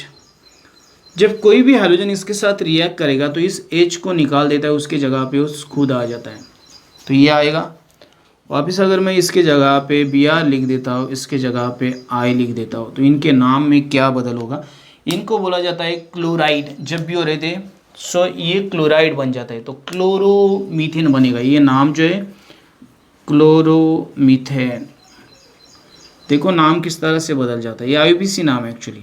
देन ब्रोमोमीथेन, ब्रोमोमीथेन वो एक ही कार्बन है और ये बनेगा आइडोमीथेन। ओके, तो मैं आपको यही समझाना चाहता हूँ कि आपका जो है इनको बोला जाता है halogens, I think. Okay, chloride नहीं तो इसका कॉमन नाम अगर लिखेंगे हम methyl chloride, methyl bromide, methyl iodide, ऐसे आता है। मतलब क्लोराइड, ब्रोमाइड, आयोडाइड और इसको मिथाइल, ये ग्रुप जो है CH3 इसको बोला जाता है मिथाइल ग्रुप। क्या बोला जाता है, मिथाइल। नहीं तो इसको अल्काइल ग्रुप बोला जाता है। ये जो रहता है इसको अल्काइल बोलते हैं हम लोग। मतलब ये इस तरह से लिखते हैं R×X। Okay, R is the alkyl group, alkyl group, और X जो है हैलोजन ग्रुप, हैलोजन। ओके, जो भी हैलोजन रहेगा आपको कि alkyl group and halogen. Okay, इस तरह से इसको लिखा जाता है। तो ये मेरी फर्स्ट कैटेगरी है जिनको बोलते हैं हम लोग हैलोजन। हैलोजन जब भी ज्वाइन होते हैं तो इस तरह से रहते हैं। अभी ये जो स्टार्ट होता है हैलोजन बाद में ऑक्सीजन के साथ आने वाले, जैसे कि मेरे पास अल्कोहल। ओके, अल्कोहल में अगर मैं आपको एक एक ग्रुप के बारे में बता रहा हूँ, हर एक ग्रुप आपको मैं समझा दूंगा। अल्कोहल जो OH ग्रुप से दिखाया जाता है। अभी देखो अगर मेरे पास ये CH3H है, मतलब ये R और ये H है, ये RH ग्रुप है कि R मतलब कोई भी अल्काइल ग्रुप रहेगा। तो अगर मैं इसको निकालता हूँ तो मुझे मिलेगा CH3OH, तो इसको हम बोलते हैं methanol. Okay, methanol. Okay, methanol. तो ये बनेगा अल्कोहल। इथेनॉल निकालेंगे, प्रोपेनॉल निकालेंगे, ब्यूटेनॉल, ये अल्कोहल ग्रुप है। ओके, एक अल्कोहल ग्रुप है। उसके बाद अल्डिहाइड ग्रुप है। जो अल्डिहाइड ग्रुप जो आपका रहता है उसका जो फॉर्मूला है आपका ये फंक्शनली इस तरह से, ये अल्डिहाइड ग्रुप है, इसको हम कंडेंस फॉर्म में इस तरह से लिखते हैं। ये अल्डिहाइड ग्रुप है, अल्डिहाइड, इसका नाम लिख देता हूँ मैं अल्डिहाइड। ओके, आपके बुक में दिया है उस तरह से मैं नहीं एक्सप्लेन कर रहा। यहाँ पे भी RH ग्रुप रहता है, मतलब R इज दिस ग्रुप। अगर मैं इसको निकाल देता हूँ, मतलब CH3 लिखता हूँ, C⋯OH लिखता हूँ, तो ये एसीटाल्डिहाइड बन जाता है। ये एसीटाल्डिहाइड। ओके, एसीटाल्डिहाइड बन जाता है। इसको अल्डिहाइड बोलते हैं हम लोग, एसीटाल्डिहाइड। ये नाम उसका IUPAC नाम नहीं है, इसका IUPAC नेम अलग है, लेकिन इसको अल्डिहाइड ग्रुप बोलते हैं। अगर एसीटाल्डिहाइड बनता है, फॉर्माल्डिहाइड बनता है जब एक ही कार्बन रहता है। तो ये और एक मैं फॉर्मूला लिखना भूल गया, H के साथ भी मैं इसको ज्वाइन कर सकता हूँ, ये बनेगा फॉर्माल्डिहाइड। तो ये आपका अल्डिहाइड ग्रुप है। ओके, सो इनमें ऑक्सीजन दिख रहा है आपको, ऑक्सीजन इसके अंदर भी है, ऑक्सीजन इधर भी है, तो ये अल्डिहाइड, सेकेंड कैटेगरी अल्डिहाइड है। थर्ड आपके बुक के अंदर दी जो कीटन्स। ओके, कीटन्स का जो ग्रुप है उसको हम लोग कीटन को इस तरह से लिखते टाइम, ये कीटन का फॉर्मूला है। ओके, फंक्शन और एक कंडेंस फॉर्म में आपको दिया है CO का लिए, ओके। C मतलब ये कंडेंस फॉर्म है उसका, ये कीटन्स है। अभी कीटन्स का मैं एग्जांपल आपको देता हूँ। कीटन्स के दोनों तरफ RR ग्रुप रहते हैं, कीटन्स, कीटोन्स मतलब बोलते हैं हम लोग। ये एल्डिहाइड था, तो यहाँ पे एक R है, यहाँ पे डबल बॉन्ड, ये R है। R मतलब कोई भी अल्काइल ग्रुप रहेगा। जिस तरह से मैं लिखता हूँ CH3 C double bond CH3, इसको एसीटोन बोला जाता है, इसको बोला जाता है एसीटोन, ओके। तो एक कीटोन का एग्जांपल इस तरह से आप एसीटोन, जो भी आपको कंपाउंड चाहिए उसको इस तरह से आप गेन कर सकते हैं। तो फर्स्ट मैंने आपको हैलोजन बताया, दूसरा मेरे पास अल्कोहल ग्रुप है, उसके बाद में थर्ड मेरे पास है एल्डिहाइड, इसके बाद में कीटन्स आता है। कीटोन जिसको हम लोग फर्स्ट कीटोन से स्टार्ट करेंगे, एसीटोन जिसको बोला जाता है। इसका अगर नाम हम लोग लिखना चाहेंगे तो उसके IUPAC नोमेनक्लेचर सिस्टम में अलग अलग तरह के नाम हैं, जो आपको अगले साल में पढ़ने को मिल जाएंगे। अगर आपको इसकी एक्स्ट्रा इंफॉर्मेशन चाहिए तो आप इसको सर्च करके निकाल सकते हैं, ओके। तो मैं इतना डीप में नहीं जाऊंगा, लेकिन आपको ये groups halogen, alcohol, aldehyde, ketone, ये हम लोगों ने कुछ ग्रुप्स देख लिए। अभी ये जो 3 ग्रुप है ऑक्सीजन के साथ थे, और भी उसमें ग्रुप्स है, कार्बोक्सिलिक एसिड है, ईथर है और ईस्टर है, तीनों के बारे में डिस्कस करते हैं। और फाइनली मेरे पास है लास्ट जो नाइट्रोजन के साथ, जिसमें अमाइंस ही आती है। तो ये फंक्शनल ग्रुप आपको मैं बता देता हूँ, तो उसके बाद में जो आगे का टॉपिक है उसको स्टार्ट कर देंगे।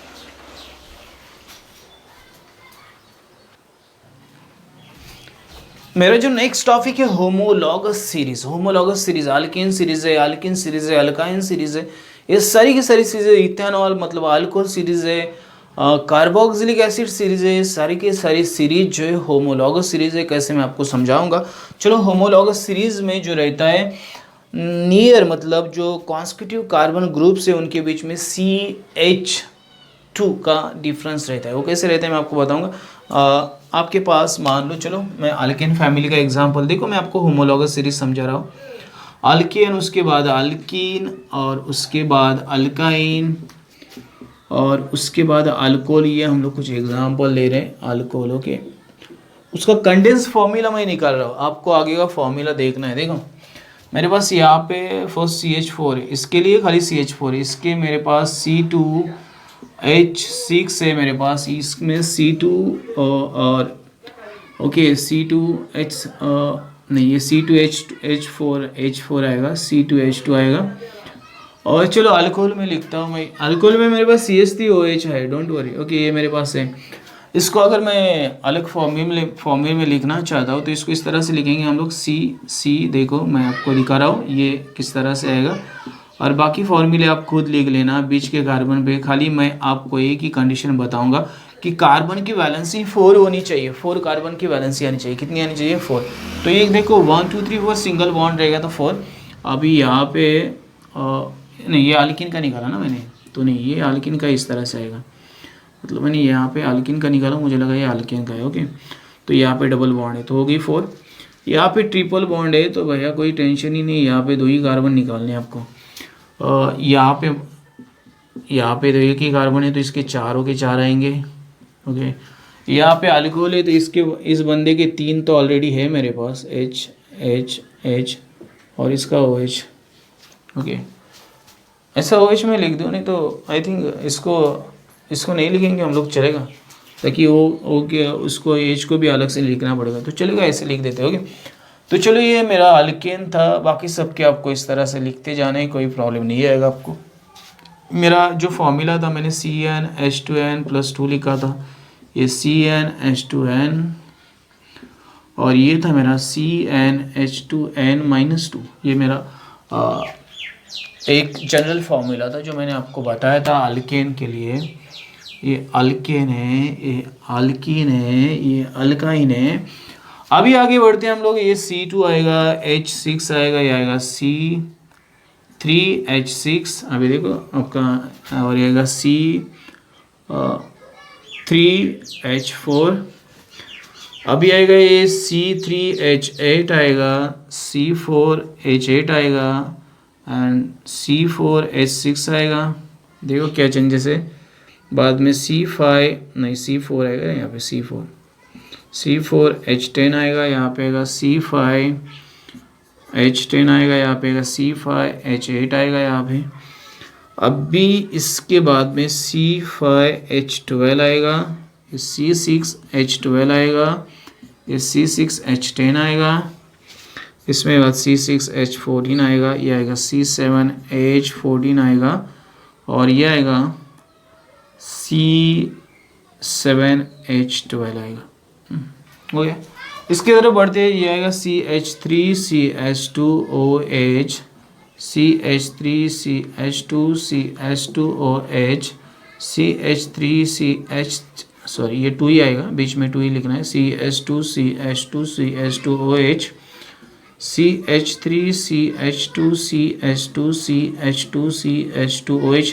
चलो मैं इनके नाम बता देता हूँ आपको। इसका मैं कंडेंस फॉर्मूला इस तरह से लिखा है, इसका कंडेंस फॉर्मूला था मेरा नहीं, इसका नहीं लिखेंगे, आपको बहुत कंफ्यूज करेगा बाद में। तो चलो मैंने इनको अगर स्ट्रक्चरल फॉर्मूला में लिखना है तो लिख दूंगा मैं। नाउ सी दैट ये किस तरह से पॉसिबल है, इन दोनों के बीच का डिफरेंस आपको किस तरह से। देखो ये मैं कार्बन 1 ऐड करता हूँ, एक कार्बन ऐड किया तो 2 हो जाएंगे, और 2 हाइड्रोजन ऐड करता हूँ तो H2, तो इनके बीच में खाली ये ऐड करते चलो, आपको नेक्स्ट कंपाउंड मिलते जाएगा CH2। इनके बीच में जो डिफरेंस है हर एक जगह पे आपको सेम डिफरेंस दिखाई देगा। आप चाहे कंडेंस फॉर्मूला निकालो, आप चाहे स्ट्रक्चरल फॉर्मूला निकालो, हर फॉर्मूले में आपको ये जो डिफरेंस है CH2 CH2 CH2 CH2। So whenever we are going to write the series of alkene family, alkyne family और alcohol family, carboxylic acid family, आपको जो जो दी इसके अंदर वो सारी की सारी फैमिलीज की आप अगर सीरीज निकालते हो, उनके फॉर्मूलाज को लिखते हो, तो आपको 2 कॉन्स्टिट्यूएंट ग्रुप्स के बीच में CH2 का डिफरेंस दिखाई देता है। और ये डिफरेंस जो है आपको हर ग्रुप में, मतलब हर कॉन्स्टिट्यूटिव ग्रुप में सेम रहता है।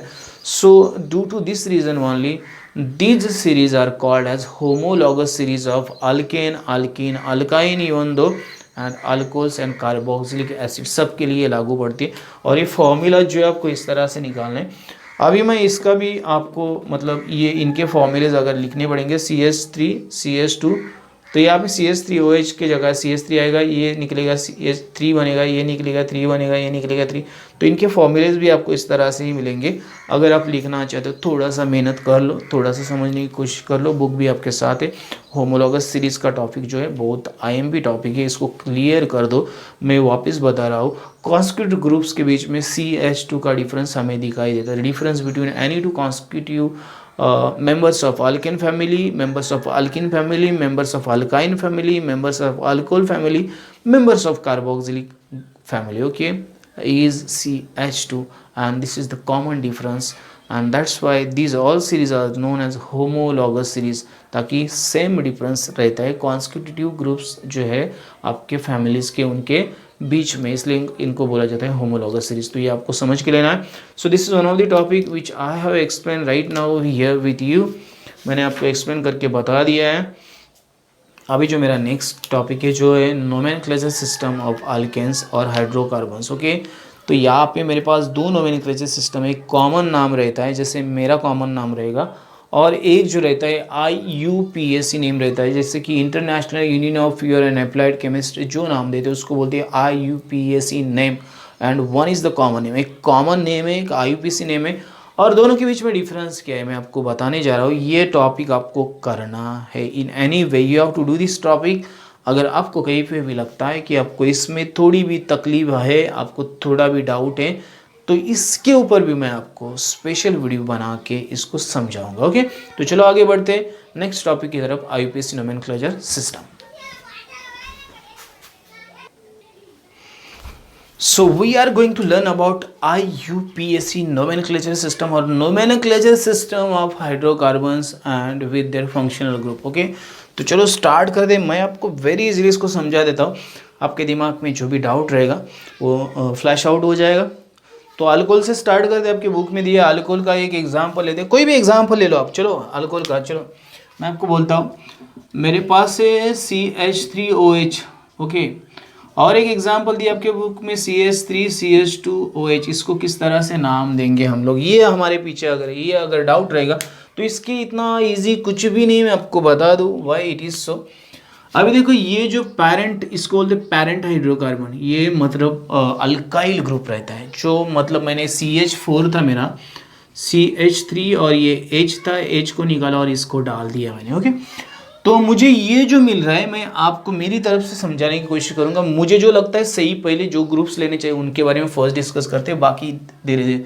तो इसका नाम है, इसका कॉमन नाम है मिथाइल। ओके, मिथाइल, और इसको OH को बोलते हैं अल्कोहल। ये अल्कोहल बन गया, कॉमन मतलब नाम बन गया इसका मिथाइल अल्कोहल। ओके, और इसका बनेगा इथाइल अल्कोहल, बिकॉज कॉमन नाम इसका इथाइल है, जिसको अल्काइल ग्रुप बोलते हैं। इसको ही अल्काइल ग्रुप बोला जाता है। कि ये अल्काइल ग्रुप का सिंबल मतलब कोई भी रहेगा, ये मिथाइल बाद में इथाइल, ये पूरा ग्रुप, मैं आपको बोलता हूँ पूरा ग्रुप, प्रोपाइल पूरा ग्रुप आएगा। मतलब ये एक कार्बन के लिए, एक के लिए नहीं आता है, पूरा ग्रुप आता है इसमें। तो चलो ये बन गए। अभी इसको हम अगर IUPAC में कन्वर्ट करते, सो मीथे, एक मीथेन का मीथे इतना लेते और इसको मीथेन ले लेते हैं। मीथेन का मीथेन ई निकालते, ई के जगह पे OL लगा दे, मिथेनॉल। ओके, ये जो है मेरा ई था, इसके जगह पे OL लगा, ई के जगह पे देखो ई निकाल दिया है मैंने खाली। अल्केन फैमिली का जो अल्केन ग्रुप रहता है, मीथेन का ई निकाल, देखो मीथेन था मेरा, उसका ई निकाल दिया मैंने और उसके जगह पे तो OL लगा। तो इसका भी मेरा इथेन का भी मैं क्या करूँगा, इथेन का ये निकालूंगा ई और इसके जगह इथेनॉल। तो ये जो आपका नाम है, इसको बोलते हैं IUPAC नेम। ओके, इसको बोला जाता है IUPAC नेम, इसको बोलते हैं IUPAC नेम। ओके, तो ये IUPAC नेम है। और कुछ ओके, मेरे पास जो IMP था मैं उसको फर्स्ट उठा रहा हूँ। Okay, ethane, ethanoic acid. नहीं देखो अभी यहाँ पे और आपको समझाता हूँ मैं। HCOH, आपकी बुक में एग्जाम्पल नहीं दिया, मैंने लिखा है। इसको फॉर्मिक एसिड बोलते हैं, इसका कॉमन नाम है फॉर्मिक एसिड। ताकि इसमें फॉर्माल्डिहाइड भी बन जाता है। Okay, formic acid. ये मैंने फर्स्ट अल्कोहल का बताया आपको, ये अल्कोहल है। Okay, methanol, ethanol. ये एसिड के बारे, कार्बोक्सिलिक एसिड के बारे में बात करते। तो इसमें एक ही कार्बन है, कितना कार्बन है, अभी CH ग्रुप है। ओके, तो इसको बोलते हैं फॉर्मिक एसिड। लेकिन एक कार्बन के हिसाब से मेरा जो मतलब ये जो मेरा मीथेन था, तो वो मीथेन का मीथेन ये ऐसे ही रहेगा बेटा, मतलब इसमें कोई चेंजेस नहीं, मीथेन ये ऐसे ही रहेगा। और इसको OI मिथेनोइक एसिड ऐसा नाम आएगा, methanoic acid. Okay, I think the same thing is okay, methanoic acid. अगर मैं इस बंदे को निकालता हूँ H को और इसके जगह पे CH को पुट करता हूँ, तो ये मुझे और एक मिल जाएगा। अब इसका कॉमन नाम क्या है, ओके मैं इसको लिखना चाहूँ। सो ये जैसे इथाइल अल्कोहल है, इस तरह इसको इथाइल एसिड नहीं बोला जाता, तो इसको डायरेक्टली नेम ही आएगा आपका इसका इथेनोइक एसिड, इसको आप बोलते हैं हम लोग इथेनोइक एसिड। ओके, इसका नाम है इथेनोइक एसिड और इसका कॉमन नाम है एसिडिक एसिड, जो हम लोग विनेगार में यूज़ करते हैं। ओके, तो ये IUPAC नाम है इसका। देखो मैं आपको बार बार समझा रहा हूँ, आपका जो है ना ये कॉमन, ये 2 कार्बन रहेंगे तो इथेन जो रहेगा आपका कॉमन रहेगा, 3 कार्बन रहेंगे तो प्रोपेन आपका कॉमन रहेगा, 4 कार्बन रहेंगे तो आपका ब्यूटेन कॉमन रहेगा। OIE लिखना है, ऑइक लिखना है, एसिड लिखना है, छोड़ देना है, कुछ नहीं करना है। ओके, ये मैंने आपको बता दिया। ये मुझे IMP लगा फर्स्ट, लेकिन बाद में हम लोग लेंगे methane. Okay, methane amine. Okay, methane amine, चलो अमाइन लेते। अभी यहाँ पे भी बहुत इंटरेस्टिंग फैक्ट है, मैंने इसको लिया CH3NH2, CH3NH2। ओके, अभी ये ग्रुप है फंक्शनल, ये फंक्शनल ग्रुप है आपका।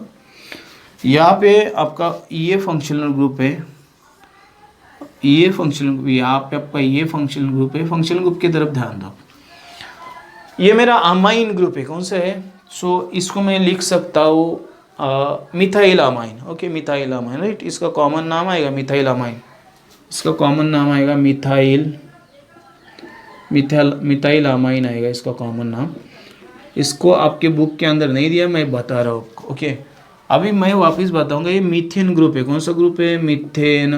तो इसमें कोई चेंज नहीं आएगा, मिथेनामाइन। ओके, देखो मैंने मीथेन जैसे कि वैसे रखा है, इसमें कोई चेंज नहीं किया, खाली अमाइन ग्रुप था इसलिए अमाइन नाम उसको ज्वाइन कर दिया, तो ये मेरा बन गया मीथेन अमाइन। मैं और एक नहीं लिख सकता हूँ CH3CH2NH2 जो आपके बुक के अंदर नहीं दिया, लेकिन लिख सकता हूँ, इसमें कोई बड़ी बात नहीं है, ताकि ये मुझे समझाना है आपको तो मैं इसको आराम से लिख सकता हूँ। तो ये बनेगा मेरा इथेन एज इट इज़, और अमाइन इसको ज्वाइन कर दो, इथेन अमाइन हो गया आपका, और कुछ नहीं इसमें। Okay, methane amine ethane amine. चलो तो ये इसको हम लोग बोलेंगे इथाइल अमाइन, ओके, कॉमन नाम भी रहेगा, ये कॉमन नाम है, IUPAC नाम है। तो आपको याद रखना है, अमाइन ग्रुप ज्वाइन किया अमाइन बन गया, एसिड ग्रुप बन ज्वाइन किया oic acid mean ethanoic acid, methanoic acid बन गया। तो ये मुझे लगता है ये पहले आपको समझना चाहिए, तो ये मैं पहले आपको समझा रहा हूँ। आपको जो सिस्टम दिए वो बाद में मैं बताऊँगा किस तरह से आपको नाम देने पड़ते।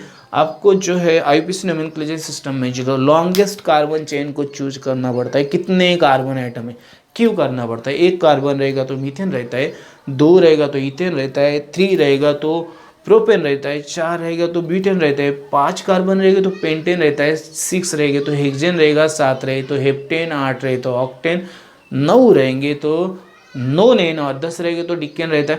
तो ये आपको कार्बन नंबर्स के हिसाब से नाम देना बहुत ईजी जाता है, इसलिए वो गिन लो।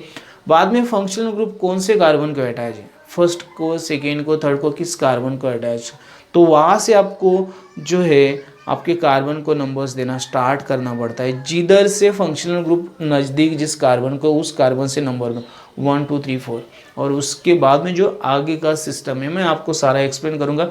आपके 10th स्टैंडर्ड में इतना कुछ नहीं दिया है, इसलिए मैं आपको शॉर्टली एक्सप्लेन कर रहा हूँ और आपको ईजिली आ जाएगा। मैं आपको बोलता हूँ 101% in exam you can easily right the names of the given compound in the IUPAC system. Okay, आएगा आपको, ये मैं आपको समझाने वाला। ओके, तो मैंने इसको ले लिया फर्स्ट। चलो हाँ, मेरा और IMP बचा था, चलो मैंने वो बताया नहीं आपको। चलो हैलोजेंस का लेते, CH3I लिया मैंने, चलो CH3I।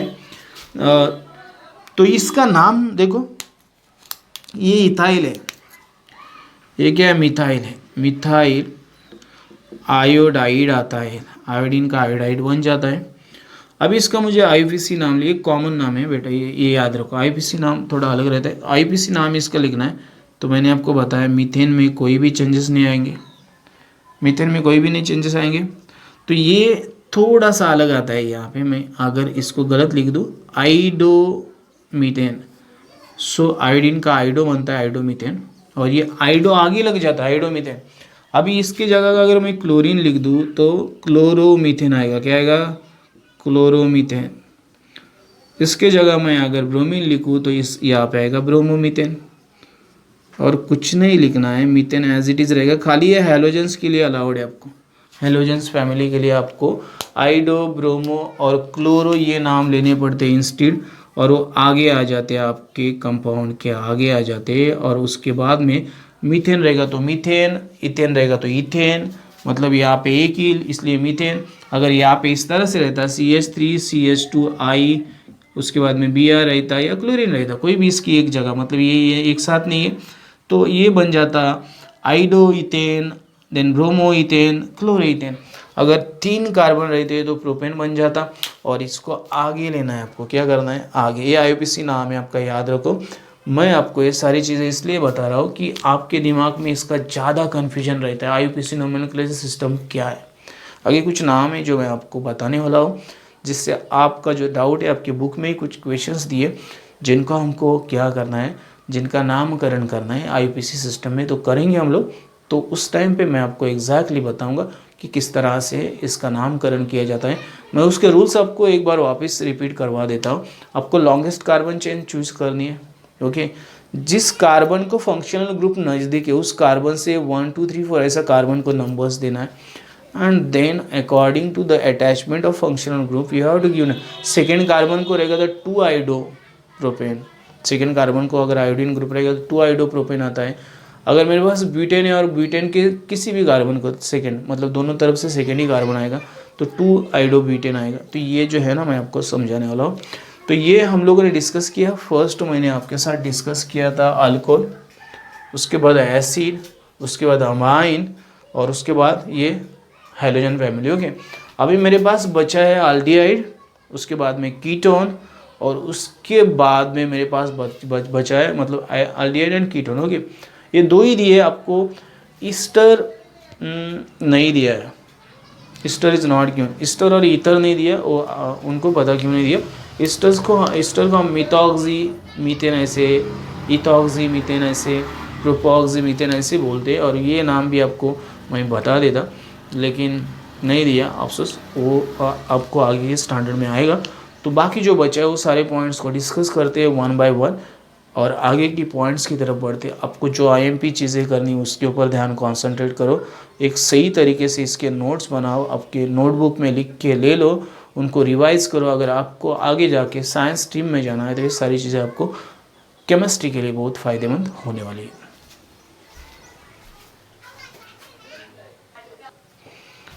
तो चलो आगे बढ़ते, मेरे पास और एक है जो है एल्डिहाइड फैमिली। चलो एल्डिहाइड फैमिली की तरफ बढ़ते, आपको मैं इजी करके बताता हूँ दोस्तों, टेंशन मतलब ये मेरा आपके बुक में नहीं दिया, मैं आपको ये लिख के देता हूँ CH3CHO, और आपके बुक में जो एग्जाम्पल दिया था CH3CH2CHO। चलो इसको एल्डिहाइड बोलते हैं, एल्डिहाइड। देखो इसको बोलेंगे हम लोग मिथान एल्डिहाइड, ताकि एक ही कार्बन है, मिथान एल्डिहाइड, ये कॉमन नाम है बता रहा हूँ आपको। और इसको बोलेंगे इथेन एल्डिहाइड, इथेन एल्डिहाइड, ये कॉमन नाम है आपके। और इसको propane aldehyde, propane aldehyde. Okay, so ये इनके कॉमन नाम हो गए। अभी इनका आईयूपीएसी नाम करते टाइम मुझे एक ही काम करना है दोस्तों, कि ये एक कार्बन है इसलिए इसका नाम आएगा मीथेन। मैंने आपको बोला इसमें कोई भी चेंजेस नहीं आते, ये फर्स्ट नाम है, ई खाली निकालना है, और ई के जगह मुझे AL लगाना है, मिथानल नाम आएगा उसका, क्या आएगा एल्डिहाइड में मिथानल, इतना ही चेंजेस। चलो आगे बढ़ते हैं, ये मिथानल हो गया। आईयूपीएसी नाम के बारे में बात कर रहा हूँ, ये मेरा था इथेन, इसका मेन नाम है इथेन, तो ई निकालना है मुझे, और इसके जगह पे AL डाल देना है, इथेनल हो गया। क्या हो गया ये इथेनल। उसके बाद में प्रोपेनल, जो आपके बुक में एग्जाम्पल दिया था, प्रोपेन मेन है, पेरेंट एल्किन कौन सा है इसके ऊपर थोड़ा ज़्यादा ध्यान देना है आपको, और ये बनेगा प्रोपेनल। आगे बढ़ूंगा मैं तो मुझे मिलेगा ब्यूटेनल, देन मिलेगा पेंटानल, सब मिलेगा, मुझे नहीं निकालना है, मैं आपके एग्जाम्पल आपको बता देता हूँ। ये हो गया एल्डिहाइड। कीटन्स के बारे में जान लेते हैं। कीटन्स के लिए मुझे जो C+O का जो ग्रुप है, एटलीस्ट मुझे यहाँ पे CH3 मतलब 2 मिथाइल ग्रुप तो कम से कम चाहिए मुझे। ओके, 2 मिथाइल, और एक निकालता हूँ मैं आपको जो थोड़ा हेल्प करेगा समझने में, CH2CH3। ओके, 2 मैंने निकाल दिए। सो प्रोपेनन, ओके ये प्रोपेन है 3, तो इसका डायरेक्टली मैं आपको नाम दे बताता हूँ, प्रोपेन, ये इसका पेरेंट नाम है, ई निकालना है और 1 लगाना है, प्रोपेनन 1 लगाना है आपको, ई निकालना है 1, आपको इतना ही रखना है, ई निकाल के खाली 1 को ऐड कर दो, प्रोपेनन। ओके, वो एन ई लगाना है ई के जगह पे, और इसका जो है आपका ब्यूटेनन। ओके, ब्यूटेन जैसे ही रखो और ई के जगह पे 1 लगा दो, ब्यूटेनन, तो ये बनेगा आपका नाम ब्यूटेनन। ओके, तो इस तरह से आपको आईयूपीएसी नाम लिखने, जो मैंने आपको यहाँ पे मुझे जितना पॉसिबल था वो सारे के सारे एग्जाम्पल, ये ईथर और ईस्टर के नहीं दिए आपको, वो आपको नेक्स्ट एजुकेशन में मिल जाएंगे। तो ये आईयूपीएसी नोमेनक्लेचर सिस्टम है, जहाँ पे आप आपके दिमाग का यूज़ करो। बुक के अंदर के कंसेप्ट ठीक है, आपको रीड करना चाहिए, उनको समझ के लेना चाहिए, उनको यूटिलाइज किस तरह करना है आपके ऊपर डिपेंड्स करता है। अभी सही तरीके से नामकरण किस तरह से किया जाता है इसके बारे में डिस्कस करते हैं। आपके बुक में एक एग्जाम्पल दिया आपको, CH3CH, यहाँ पे OH लगा है और ये CH3। मैं बता दूँ ये पूरा जो ग्रुप है ना, इसका एक ही मतलब बॉन्ड है और इसका एक ही इलेक्ट्रॉन रहता है आपके उस ग्रुप के साथ। ओके, तो ये इस कंपाउंड के अंदर, तो अब इसको आपको आईयूपीएसी नाम लिखना है इसका। ओके, तो मेरा रूल बोलता है सिलेक्ट द लॉन्गेस्ट चेन, 3 है। ओके, 3 कार्बन, तो उसका नाम बनेगा प्रोपेन, तो बन जाएगा ना। ओके, प्रोपेन तो बन गया, ये निकालना है मुझे, ताकि लॉन्गेस्ट चेन मैंने सिलेक्ट कर दिए। ये खाली इस तरह आपको ये खाली हाइड्रोजन छोड़ के इस तरह से लिखना है। अभी मैं यहाँ से नाम करूँगा, इससे भी एक ही कार्बन है, इधर से भी लिखूँगा तो 1 2 3 आएगा, यहाँ पे से लिखूँगा तो 1 2 3 आएगा। तो मेरा जो कार्बन था सेकेंड, वहाँ पे मेरा OH ग्रुप मतलब अल्कोहल ग्रुप ज्वाइन है, तो मैं इसको लिखूँगा 2 प्रोपेन 2 OL मतलब प्रोपैनल। ओके सेम है, लेकिन दूसरे कार्बन को ज्वाइन है तो इसको दूसरे कार्बन का नाम 2 इस तरह से डालते हैं और इस तरह से IUPAC नेम लिख देते हैं। ये हमारा नोमेनक्लेचर सिस्टम है। ओके चलो आपको और एक एग्जांपल बता देता हूँ मैं मेरा खुद का एग्जांपल नहीं बताता, आपकी बुक के अंदर के एग्जांपल आपको समझाता हूँ। यहाँ पे क्लोरीन लगाया है, यहाँ पे आपका जो ग्रुप है CH3 रहेगा ताकि लास्ट कार्बन। चलो अभी यहाँ पे आपके हाइड्रोजन, अभी यहाँ पे भी आपको डाउट लगेगा कैसे AH ना, आप इस तरह से भी लिख सकते हो ताकि आपका डाउट क्लियर हो जाए। यहाँ पे देखो 4 ही कार्बन, 4 ही वैलेंसी रहेगी कार्बन की। तो अभी देख लो आप, आपका रूल बोलता है select the longest chain. Select की मैंने 1 2 3 4 5 कार्बन, तो ये पेंटेन आएगा, पेंटेन हो गया। अभी ये क्लोरीन है इसलिए, और क्लोजेस्ट फंक्शनल ग्रुप को कौन सा कार्बन नज़दीक है, ये कार्बन, वहाँ से नामकरण करो 1 2 3 नंबरिंग करना स्टार्ट करो 1 2 3 4 5। ओके पेंटेन, तो ये P मैं कैपिटल लिखा इसको स्मॉल कर देता हूँ पेंटेन का भी। अभी मेरा कौन सा ग्रुप है, क्लोरो। सो 2 मतलब कहाँ पे क्लोरो ग्रुप अटैच है, 2 क्लोरो, क्या आएगा 2 क्लोरो, 2 क्लोरो। ओके पेंटेन, 2 क्लोरोपेंटेन, 2 के आगे एक छोटा सा डैश मार देना आपको ताकि वो आपका रूल बोलता है। ओके 2 क्लोरोपेंटेन। ओके हो गया। अभी इसके जगह पे मेरा कुछ भी ग्रुप आता, ब्रोमो आता तो ब्रोमो आ जाता, यहाँ पे Br आता तो ब्रोमो आता, यहाँ पे मेरा अगर दूसरा कौन सा आयोडीन आता तो आइडो आ जाता। तो ये नाम आपको चेंज करना से ईजिली पॉसिबल है। तो मैंने जो बताया कि फंक्शनल ग्रुप को कौन सा कार्बन नज़दीक, वहाँ से नंबरिंग स्टार्ट करो। और 2 क्लोरो खाली क्लोरीन प्रोपीन मतलब chlorine bromine iodine chloro bromo iodo. Okay ये आगे आता है, बाकी सब पीछे आएंगे आपके नाम के। ओके तो एक एग्जाम्पल आपको दिया है और एक एग्जाम्पल आपके पास है, वो मैं आपको यहाँ पे लिख के बता देता हूँ। CH3C, okay CH3C double bond, यहाँ पे एक ही आएगा CH2 आएगा, उसके बाद में CH2 CH3। चलो ये हो गया आपका एक कंपाउंड, आई थिंक यही दिया। ओके तो आपको ये तो डबल बॉन्ड इसका 4 वैलेंसी बन गया। अभी इसका ये एक बॉन्ड ये 2 बॉन्ड, मैं आपको चाहे तो निकाल के देख सकता हूँ, हर एक का वैलेंसी 4 ही रहेगा। कार्बन का वैलेंसी बहुत अहमियत रखती है। अभी मेरा जो ग्रुप है इसको ONE लाना है, मतलब एक कीटन ग्रुप है तो उसका आता है ONE। ओके ये मुझे ऐड करना है। चलो अभी कौन सा कार्बन नज़दीक है, फर्स्ट ये, देन 2 3 देन 4 देन 5। सो मेरा पेंटेन आएगा यहाँ पे, पेंटेन।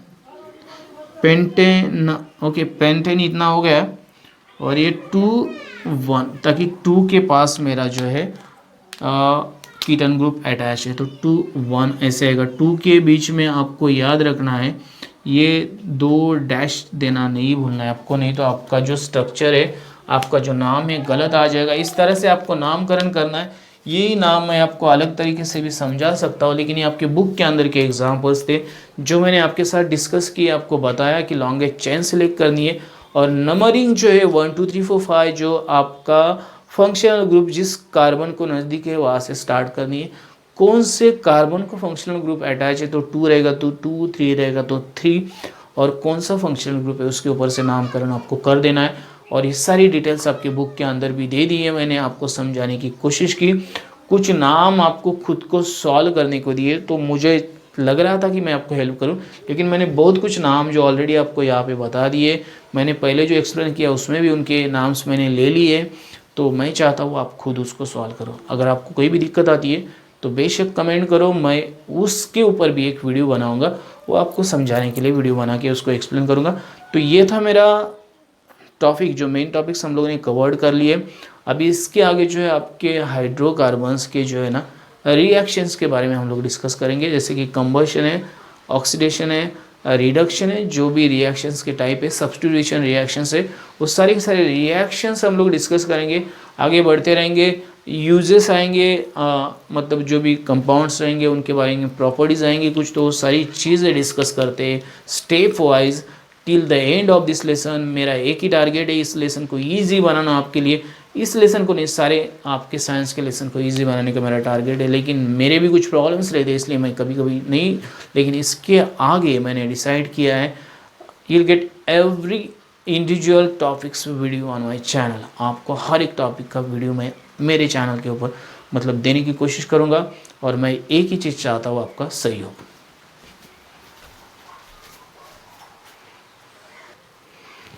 तो हम लोग डिस्कस करेंगे reactions of hydrocarbons. Okay, chemical properties of carbon compounds को नाम दिया है रिएक्शंस ऑफ हाइड्रोकार्बन्स, इसको हम लोग बोल सकते हैं। तो फर्स्ट मेरे पास है कंबशन रिएक्शन जो रहती है, कोई भी चीज़ अगर जल जाती है, कोई भी चीज़ अगर बर्नट होती है अगर हवा के अंदर, तो उससे कार्बन डाइऑक्साइड निकलता है, बाद में हीट भी निकलती है और लाइट भी निकलती है। ये तो मुझे पता है, ये आपके बुक में भी दिया है। तो चलो स्टार्ट करते कंबशन रिएक्शन। कोई भी रिएक्शन आपको बैलेंस कैसे करना है मैं बता दूंगा आपको। चलो, कार्बन सॉलिड है, ऑक्सीजन के साथ रिएक्ट कर देता है गैस, तो इससे मुझे बनता है CO2 गैस प्लस हीट और प्लस लाइट। मैंने कोई भी चीज़ को जला दिया तो मुझे ये रिएक्शन देखने को मिलती है। ओके, तो ये फर्स्ट है मेरा। उसी तरह से अगर मैं किसी भी कार्बन कंपाउंड को जला दूँ, कार्बन फर्स्ट मेरे पास CH4 है, तो चलो मीथेन को जलाते हैं मैं 2O2 के साथ। ये मैं बैलेंस कैसे करता, मैंने पहले आपको बताया, ये गैस ही है, ये भी गैस है। ओके, मीथेन गैस इसको बोलते हैं हम लोग, इसको मार्स गैस भी बोला जाता है। तो इससे मुझे मिलेगा पहले 2CO2, नहीं खाली मेरे पास एक ही कार्बन है तो 2CO2 मिलने का सवाल ही नहीं उठता, एक ही कार्बन है तो CO2 मिलेगा। चलो, ये गैस था मेरे पास, मैं आपको रिएक्शन बता रहा हूँ। 2H2O, मेरे पास 4 हाइड्रोजन थे, तो चारों के चारों को मैंने यहाँ पे लिख दिया, ये 2 ऑक्सीजन, ये 2, 4 बन गए। उसके साथ में हीट प्लस लाइट मिल जाएगी। तो ये नॉर्मल रिएक्शन है, कार्बन डाइऑक्साइड प्रोड्यूस किया जाता है, वाटर प्रोड्यूस की जाती है, और साथ में हीट और लाइट। वाटर भी आपका ये गैसियस फॉर्म में ही रहेगा, ताकि this should be in the gaseous form only. Okay, ताकि ये लिक्विड फॉर्म में होना इम्पॉसिबल है। तो ये जब बर्न होता है आपका कोई भी carbon compound, it produces carbon dioxide, water, heat and light. Okay, next मेरे पास और एक एग्जाम्पल है CH3CH2OH। ओके, CH3CH2OH, मतलब ये आपका एक एग्जाम्पल है। बॉन्ड्स भी इसमें दिखाया, अच्छी बात है। इसको मीथेन बोलते हैं, तो इसको इथेनॉल बोलते हैं, हम लोग को पता है, IUPAC नेम इसका इथेनॉल है। इसको मैं अगर 3O2 के साथ रिएक्ट करता हूँ, आपको कितने ऑक्सीजन लेने हैं आप बाद में भी ले सकते हैं। ओके, ये लिक्विड रहेगा आपका, इथेनॉल जो रहता है, जो अल्कोहल से लिक्विड फॉर्म में रहते हैं आपके, तो इससे मुझे मिलेगा। ये लिक्विड गैस आप लिखो मत लिखो कोई प्रॉब्लम नहीं है, आप बोलेंगे ये लिखना ही चाहिए। मेरे पास 2 कार्बन है तो CO2 गैस आ जाएगा यहाँ पे, और मेरे पास हाइड्रोजन टोटल 6 है तो 3H2 आ जाएगा। ओके, ये भी गैस भी रह सकता है, लिक्विड रह सकता है। यहाँ पे हीट प्लस एनर्जी, ये आपको फिजिकल स्टेट लिखना कंपलसरी नहीं है, लिखो मत लिखो कि डोंट राइट, आइदर राइट और डोंट राइट। ओके, तो ये बैलेंस रिएक्शन बहुत ईजी है। देखो आप, ये कार्बन जितने 2CO2 आएगा, 3H2 आएगा।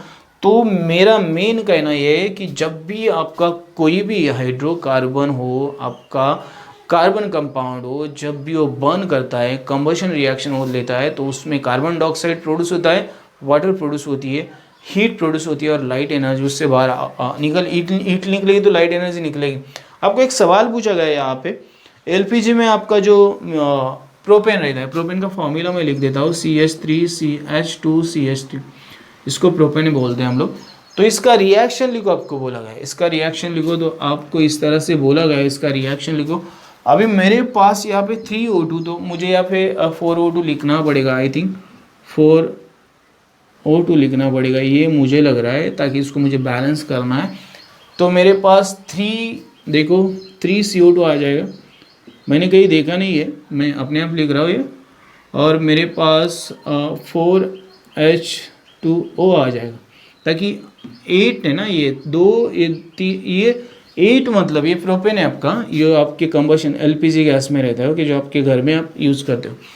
तो ये प्रोपेन था मेरे पास, ऑक्सीजन मैंने लिख दी, इसकी गैसीय स्टेट लिखनी चाहिए नहीं चाहिए, प्लस आएगा हीट और प्लस आएगा लाइट, ये ऑब्वियसली होता ही है, हमारे घर में हम लोग यूज़ करते। तो रिएक्शन बैलेंस किस तरह करनी है, भाई 3 क्यों लिया है यहाँ पे, ऑब्वियसली देखो यार 3 कार्बन है तो 3CO2 आने वाला है। आप चाहे तो कार्बन का ये ऑक्सीजन चेक कर लो, 3 और ये 2 6 हो गए, और ये 4 12 हो गए। देखो तो मेरे पास ऑक्सीजन कितनी है यहाँ पे, नहीं ये 4 और ये 3, 1 सेकेंड, ये 8 राइट है। तो ये इधर की ऑक्सीजन देख लो मैं, ये 3, ओके 3 और ये टोटल, ये एक ऑक्सीजन था, ये टोटल 7 थे। तो ये 4 और ये 3 बराबर है, ओके।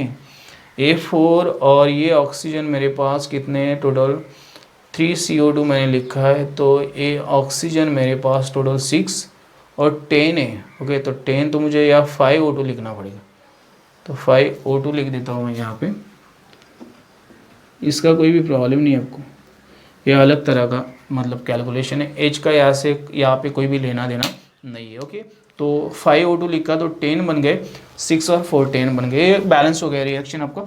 तो ये चेक करो आप रिएक्शन बैलेंस है कि नहीं। तो इसको कंबशन रिएक्शन बोलते हैं। आपके हाइड्रोकार्बन्स की कोई भी कंपाउंड ले लो, आप अल्कोहल ले लो, अल्केन ले लो, आप इजीली इस तरह की रिएक्शंस लिख सकते हो, इसमें कोई भी आपको प्रॉब्लम नहीं आएगा। तो ये फर्स्ट टॉपिक था, मैंने डिस्कस किया आपके साथ। जब भी हाइड्रोकार्बन्स रिएक्ट होते हैं, कार्बन डाइऑक्साइड, वाटर, हीट और लाइट को प्रोड्यूस करते हैं, ये हम लोग को यहाँ पे सीखने को मिलता है। सेकेंड रिएक्शन की तरफ पढ़ेंगे, ऑक्सीडेशन रिएक्शन है, सब्स्टिट्यूशन रिएक्शन, जो भी रिएक्शन है 1 by 1 we are going to discuss and then we are going to move towards the next topic. जो भी टॉपिक्स रहेगा वो सारे के सारे टॉपिक्स डिस्कस करते हैं इस लेसन में से, कोई भी टॉपिक नहीं छोड़ने वाले। आपको अगर एक्सरसाइज चाहिए तो मुझे कमेंट करके बताना पड़ेगा। This time you have to tell me if you want the exercise, solve exercise. तो मैं पूरी की पूरी एक्सरसाइज भी आपके लिए सॉल्व करके दे दूंगा।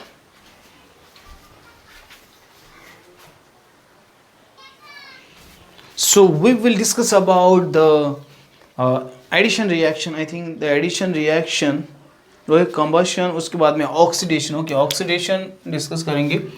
So oxidation आपको मैं बता दूँ, combustion reaction में जो भी मतलब बॉन्ड्स रहते हैं आपके जिस भी हाइड्रोकार्बन के, वो टोटली ब्रोक होके ऑक्सीडाइज हो जाते हैं, तो उसके लिए रह गया। तो चलो इसमें ऑक्सीडेशन के लिए आपको एक एग्जांपल दिया है, CH3CH2OH, ये आपका इथेनॉल है, ओके। मैं आपको इसका नाम लिख देता हूँ, इथेनॉल। इसको ऑक्सीडाइज करेंगे हम लोग, ऑक्सीजन लिख दिया, alkaline KMNO, okay, alkaline potassium पर मैग्नेट, KMNO4, ये पूरा नाम एक साथ है, मैंने इसको थोड़ा अलग कर दिया। तो इससे मुझे फॉर्म मिलता है CH3C डबल बॉन्ड OH, तो इसको हम लोग इथेनोइक एसिड बोलते हैं, इथेनोइक एसिड इससे बन जाता है।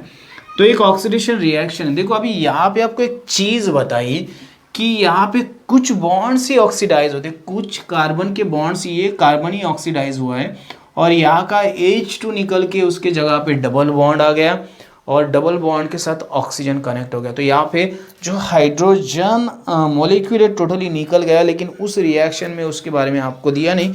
But this is the one of the example of the oxidation of the hydrocarbon compounds, okay. ये कार्बन कंपाउंड्स का ऑक्सीडेशन आपको इससे पता चलेगा। मैं इथेनॉल को अगर रिएक्ट करता हूँ अल्कलाइन KMNO के मतलब ये दिस इज द कैटालिस्ट बोलेंगे इसको, ऑक्सीडेशन रिएक्शन प्रोसीड हो जाती है, मेरा H2 जो है टोटली निकल जाता है, इस H2 की जगह पे डबल बॉन्ड आ जाता है, डबल बॉन्ड का ऑक्सीजन अटैच होता है और ये मुझे मिलता है इथेनोइक एसिड, और इससे H2 बाहर निकलता है रिएक्शन के, जो आपके रिएक्शन में आपके बुक के अंदर नहीं दिया। आप चाहे तो प्लस H2 लिख सकते हो, no problem, okay. So this is one of the example of oxidation. मेरे पास नेक्स्ट जो है एडिशन रिएक्शन है। आपको बहुत लंबे लंबे बड़े बड़े कंपाउंड्स दिए।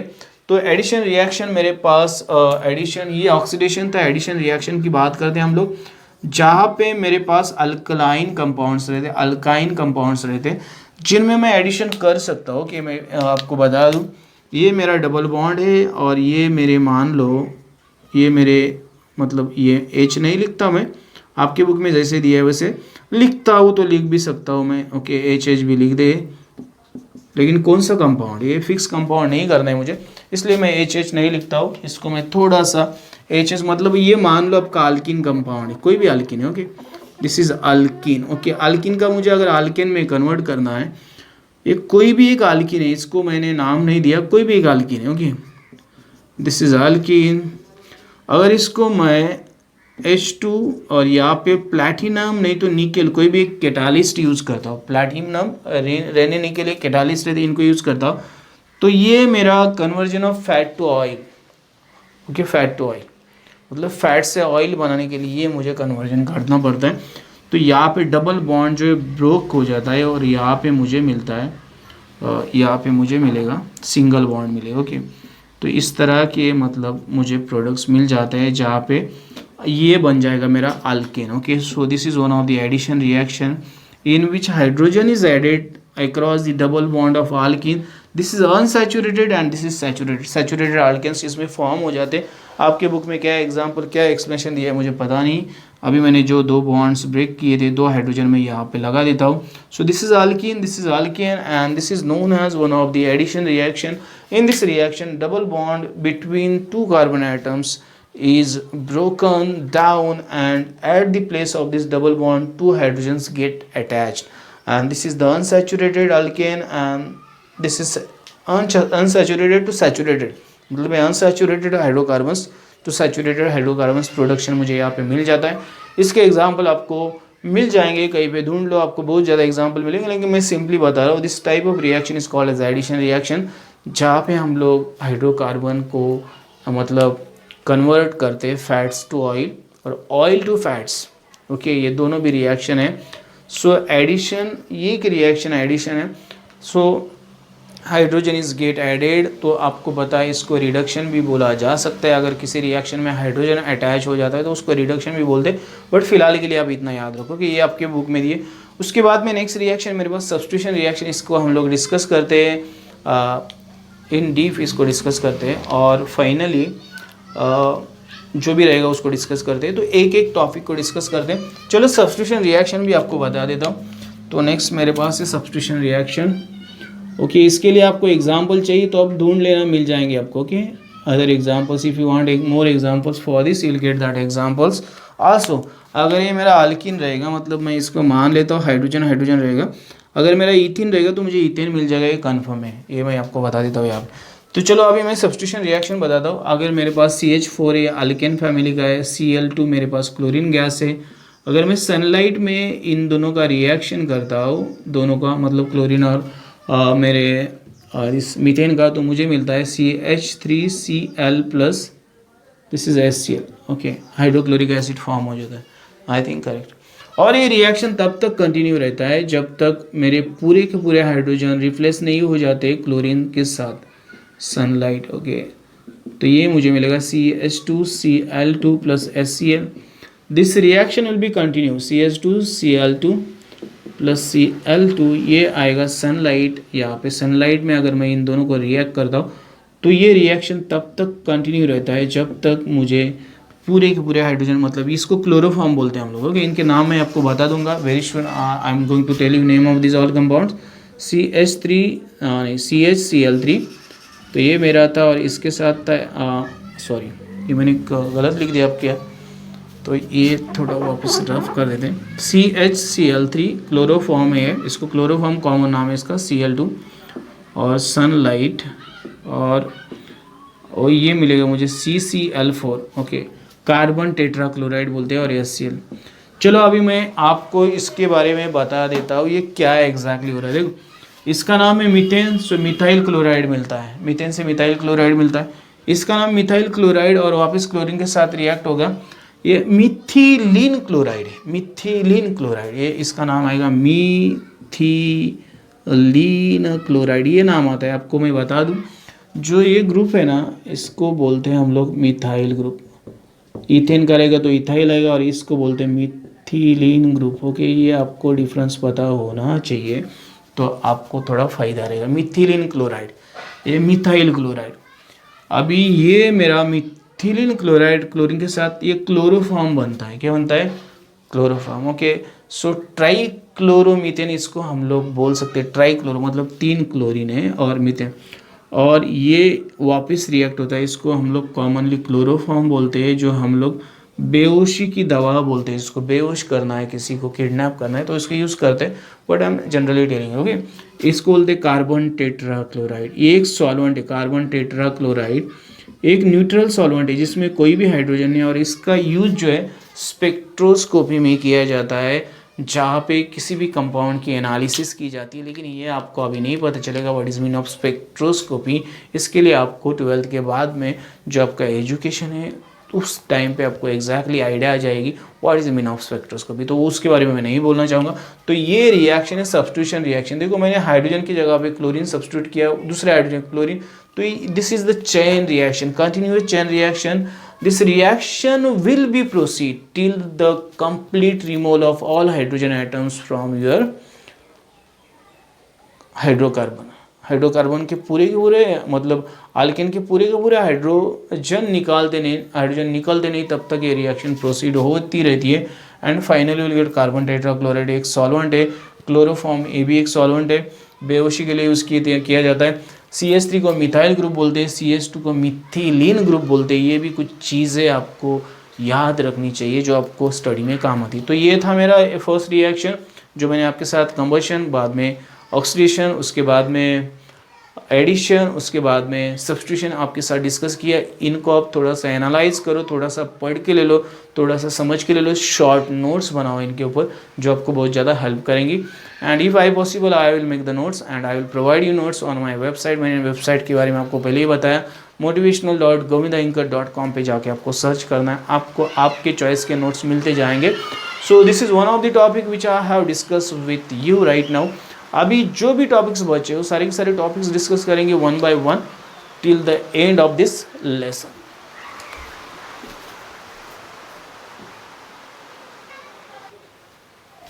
नेक्स्ट टॉपिक है मेरा, जो नेक्स्ट टॉपिक का नाम है इंपॉर्टेंट कार्बन कंपाउंड्स। कौन कौन से इंपॉर्टेंट कार्बन कंपाउंड्स मैं बता दूं, इथेनॉल और इथेनोइक एसिड है, दो कमर्शियल इंपॉर्टेंट कार्बन कंपाउंड्स है, उनके बारे में जान लेंगे। Ethanol you know very well where it is use, कैसे यूज़ किया जाता है, स्पिरिट में रहता है, कहाँ पे रहता है, ये सारी चीज़ें आपको पता है। And it is commercially very important. उसके प्रॉपर्टीज़ को आपको एक बार देख लेना है, मैं नहीं बताऊँगा कौन सी प्रॉपर्टीज़ फिजिकल आप देख लो, मैं उसके केमिकल रिएक्शन के बारे में बताता हूँ। अगर इथेनॉल रिएक्ट होता है सोडियम के साथ, चलो reaction of ethanol with sodium, okay मेरे पास सोडियम मतलब Na बोलते हैं इसको, सोडियम बोलते हैं, इसके साथ अगर इथेनॉल रिएक्ट हो जाता है तो किस तरह से प्रोडक्ट फॉर्म करेगा, CH3CH2OH, इथेनॉल का फॉर्मूला है ethanol, okay CH3CH2OH plus 2Na, ये दोनों रिएक्ट होती है सोडियम मेटल के साथ, तो मुझे मिलता है CH3CH2ONA, सोडियम इथॉक्साइड। देखो ये जो आपका H है ये सोडियम इथॉक्साइड फॉर्म होता है, सोडियम इसको बोलते हैं इथॉक्साइड, ओके सोडियम इथॉक्साइड बोलते हैं, I think it is correct, okay.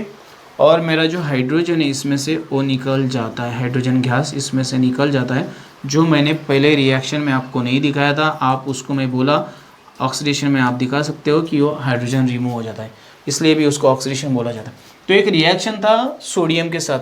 Next reaction मेरा जो इथेनॉल का है, it is with, okay ethanol का रिएक्शन मेरे पास एक था सोडियम के साथ, दूसरा है dehydration reaction 170 degree concentrated H2SO4 के साथ डीहाइड्रेशन का मतलब आपको समझाता हूँ मैं। डीहाइड्रेशन मतलब पानी को निकाल देना, पानी जो आपके मॉलिक्यूल में उसको निकाल देना, उसको डीहाइड्रेशन। CH3CH2OH इसको मैं 170 डिग्री को रिएक्ट करता हूँ कॉन्सेंट्रेटेड H2SO4 के अंदर, ओके तो मुझे यहाँ पे मिलता है CH2 प्लस H2, हो ये डिहाइड्रेशन, पानी जो था निकाल दिया, इसको बोलते हैं हम लोग इथीन, इसका नाम जो है इथीन और इसका नाम है इथेनॉल, ओके इथेनॉल, ओके। तो ये रिएक्शन है, इसको बोलते हैं डिहाइड्रेशन रिएक्शन। तो मैंने आपको केमिकल प्रॉपर्टीज समझा दी है कि ये दो रिएक्शन ही आपके दिए इथेनॉल के आपके बुक के अंदर, उसकी फिजिकल प्रॉपर्टीज, उसका commercial use you have to just read yourself, खुद रीड करो कमर्शियल यूज़ क्या है और ये कहाँ पे यूज़ होता है, ओके। तो एक टॉपिक था इथेनॉल जिसकी केमिकल रिएक्शन दो मेरे पास थी, एक था रिएक्शन विद सोडियम और दूसरा था dehydration reaction. Dehydration means removal of the water molecule from any compound by heating it at specific temperature under the specific catalyst और रिएजेंट, और उस रिएक्शन को हम डिहाइड्रेशन रिएक्शन बोलते हैं। जो मैंने यहाँ 170 डिग्री सेल्सियस कॉन्सेंट्रेटेड H2SO4 के अंडर अगर मैं इथेनॉल को मतलब हीट कर देता हूँ तो मुझे उससे पानी जो भी था वो निकल जाता है और मुझे बचता है खाली ethene, okay. Unsaturated hydrocarbon form हो जाता है। ओके, तो ये दो रिएक्शन हम लोगों ने डिस्कस की। आगे बढ़ते इथेनॉइक एसिड के तरफ।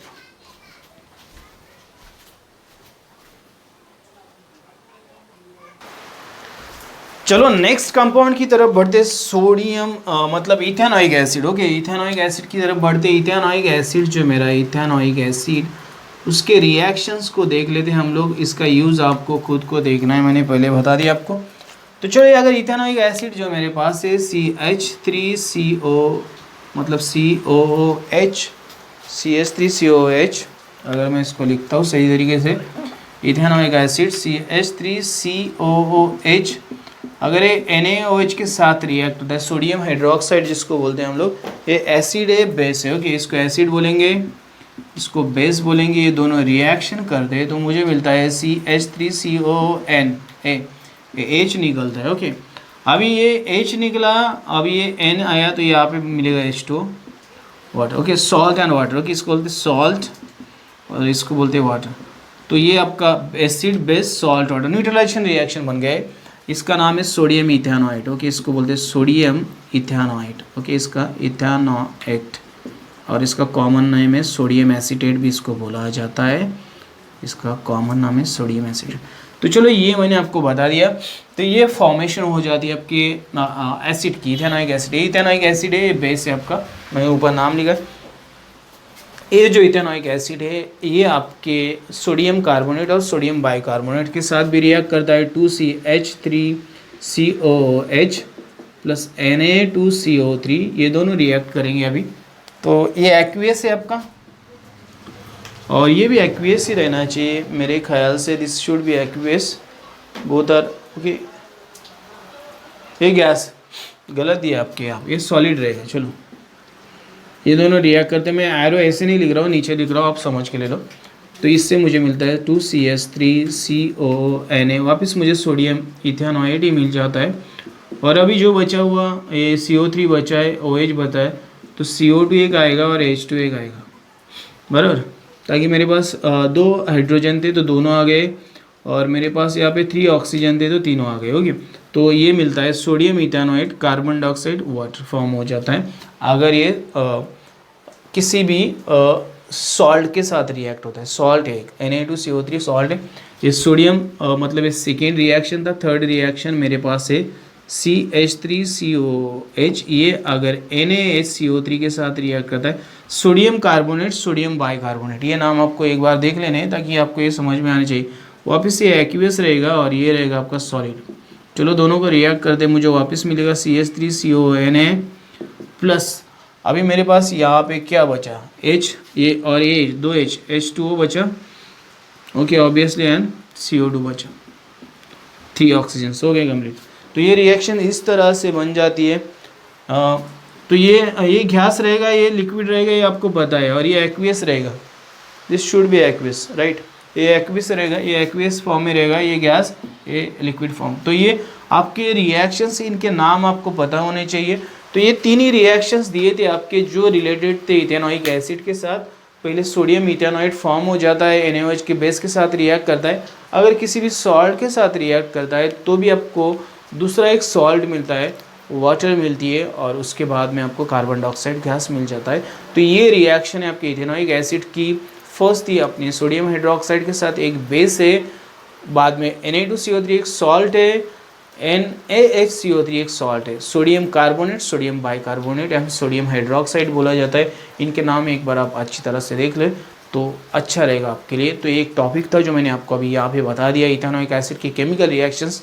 मैंने आपको बोला है फिजिकल रिएक्शंस और physical properties and the uses you have to check where is it use in the commercially in the industry field. Okay, कहाँ पे यूज़ करते उसको आप एक बार प्लीज़ चेक करके देख लो।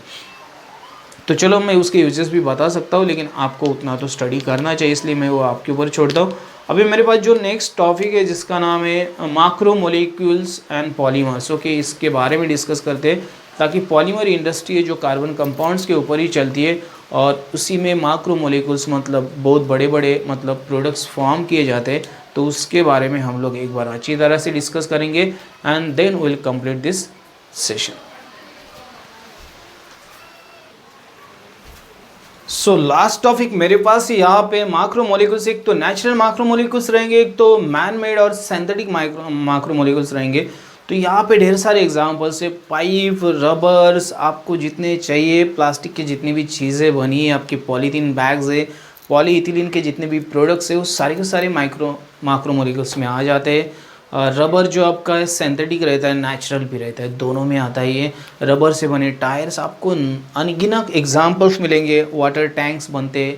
तो ये सारे पॉली इथिलीन, पॉलीप्रोपिलीन, पॉलीब्यूटिलीन, ऐसे बहुत ज़्यादा कॉम्प्लेक्स कंपाउंड्स रहते हैं, माक्रोमोलिकुल्स बनते जाते। सेल्यूलोज, डीएनए, आरएनए, हम लोग के पास न्यूक्लियोटाइड्स, ये सारी की सारी चीज़ें जो माक्रोमोलिकुल्स में आती है, जिनका मास बहुत ज़्यादा रहता है। एंड पॉलीमराइजेशन एक one of the polymer formation, एक इंडस्ट्री का एक आईएमपी पार्ट है, जो मैं आपको पॉलीमराइजेशन एक चीज़ है जो बता दूंगा।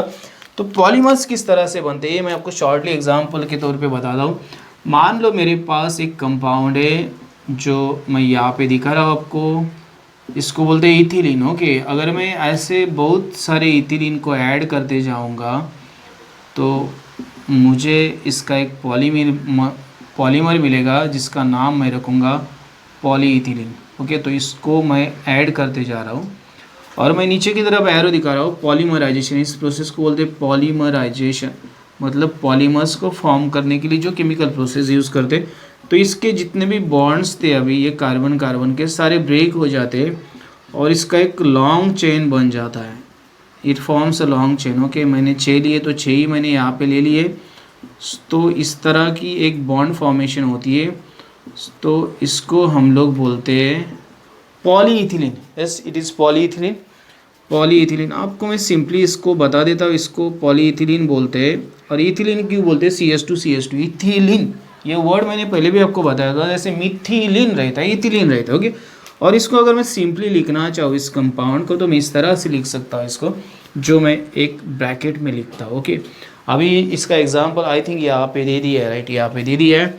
जैसे कि मैं लिखता हूँ इसको इस तरह से। ओके, और ये बाहर निकलेगा और EN, मतलब ये जो कंपाउंड है ये पॉलीइथिलीन रहेगा, जहाँ पे HH रहेगा और EN numbers of ethylene molecules मैंने इसमें ज्वाइन किए। तो इसको पॉलीइथिलीन के लिए हम लोग ये शॉर्ट फॉर्म यूज़ करते हैं। ये प्रोसेस है पॉलीमराइजेशन का, जिसमें पॉलीमर्स फॉर्म होते हैं। आपको पॉलीस्टीरीन का एग्जाम्पल दिया है, विनाइल क्लोराइड का एग्जाम्पल दिया है, एक्रिलोनाइट्राइल का एग्जांपल दिया, टेट्राफ्लोरोइथिलीन का एग्जांपल, पॉलीप्रोपिलीन का एग्जांपल दिया। तो बहुत ज़्यादा एग्जांपल्स आपके बुक में दिए, एक बार इसके स्ट्रक्चर्स को देख लो किस तरह फॉर्म होते मैंने बता दिया। ये चेन फॉर्मेशन है और ये सेम सिस्टम रहेगा हर मॉलिक्यूल को जॉइंट करने का, इसको पॉलीमराइजेशन बोलते हैं। जितने भी आपके स्ट्रक्चर्स दिए वो सारे के सारे स्ट्रक्चर्स इसी तरह से ज्वाइन कर दिए गए, जिसमें आपको कोई भी शक रखने की ज़रूरत नहीं है। डबल बॉन्ड को ब्रेक किया जाता है और डबल बॉन्ड को कन्वर्ट किया जाता है सिंगल बॉन्ड में, और इसकी एक लंबी लाइन ऐसी एक साथ जोड़ी जाती है और इसको बोलते हैं पॉली इथिलीन, पॉलीप्रोपिलीन, जो भी नाम दिया आपका जिस बुक के अंदर आपके। और इसके यूजेस के आपको ऑब्वियसली पता चल जाएंगे। पॉलीमर्स में और पॉलीसैकेराइड्स आते हैं, सेलुलोज आते हैं, प्रोटीन्स आते हैं, डीएनए आते हैं, आरएनए आते हैं और रबर आते हैं। और इनके यूजेस जो आपके बुक के अंदर दे दिए, एक बार अच्छी तरह से देख लो। आपको इस लेसन में कहीं पे भी कोई भी डाउट आता है, कहीं पे भी कोई भी आपको मतलब शंका आती है, कहीं पे भी आपको लगता है कि आप इसके मतलब ये टॉपिक में कंफ्यूज है, तो प्लीज़ डू कमेंट्स। अगर आपको सॉल्व एक्सरसाइज चाहिए इस लेसन की थोड़ी लंबी एक्सरसाइज है, अगर चाहिए तो उसके लिए स्पेशल वीडियो बनाऊंगा। But I am waiting for your comments. आपके कमेंट्स मुझे मिलना बहुत ज़्यादा इम्पॉर्टेंट है।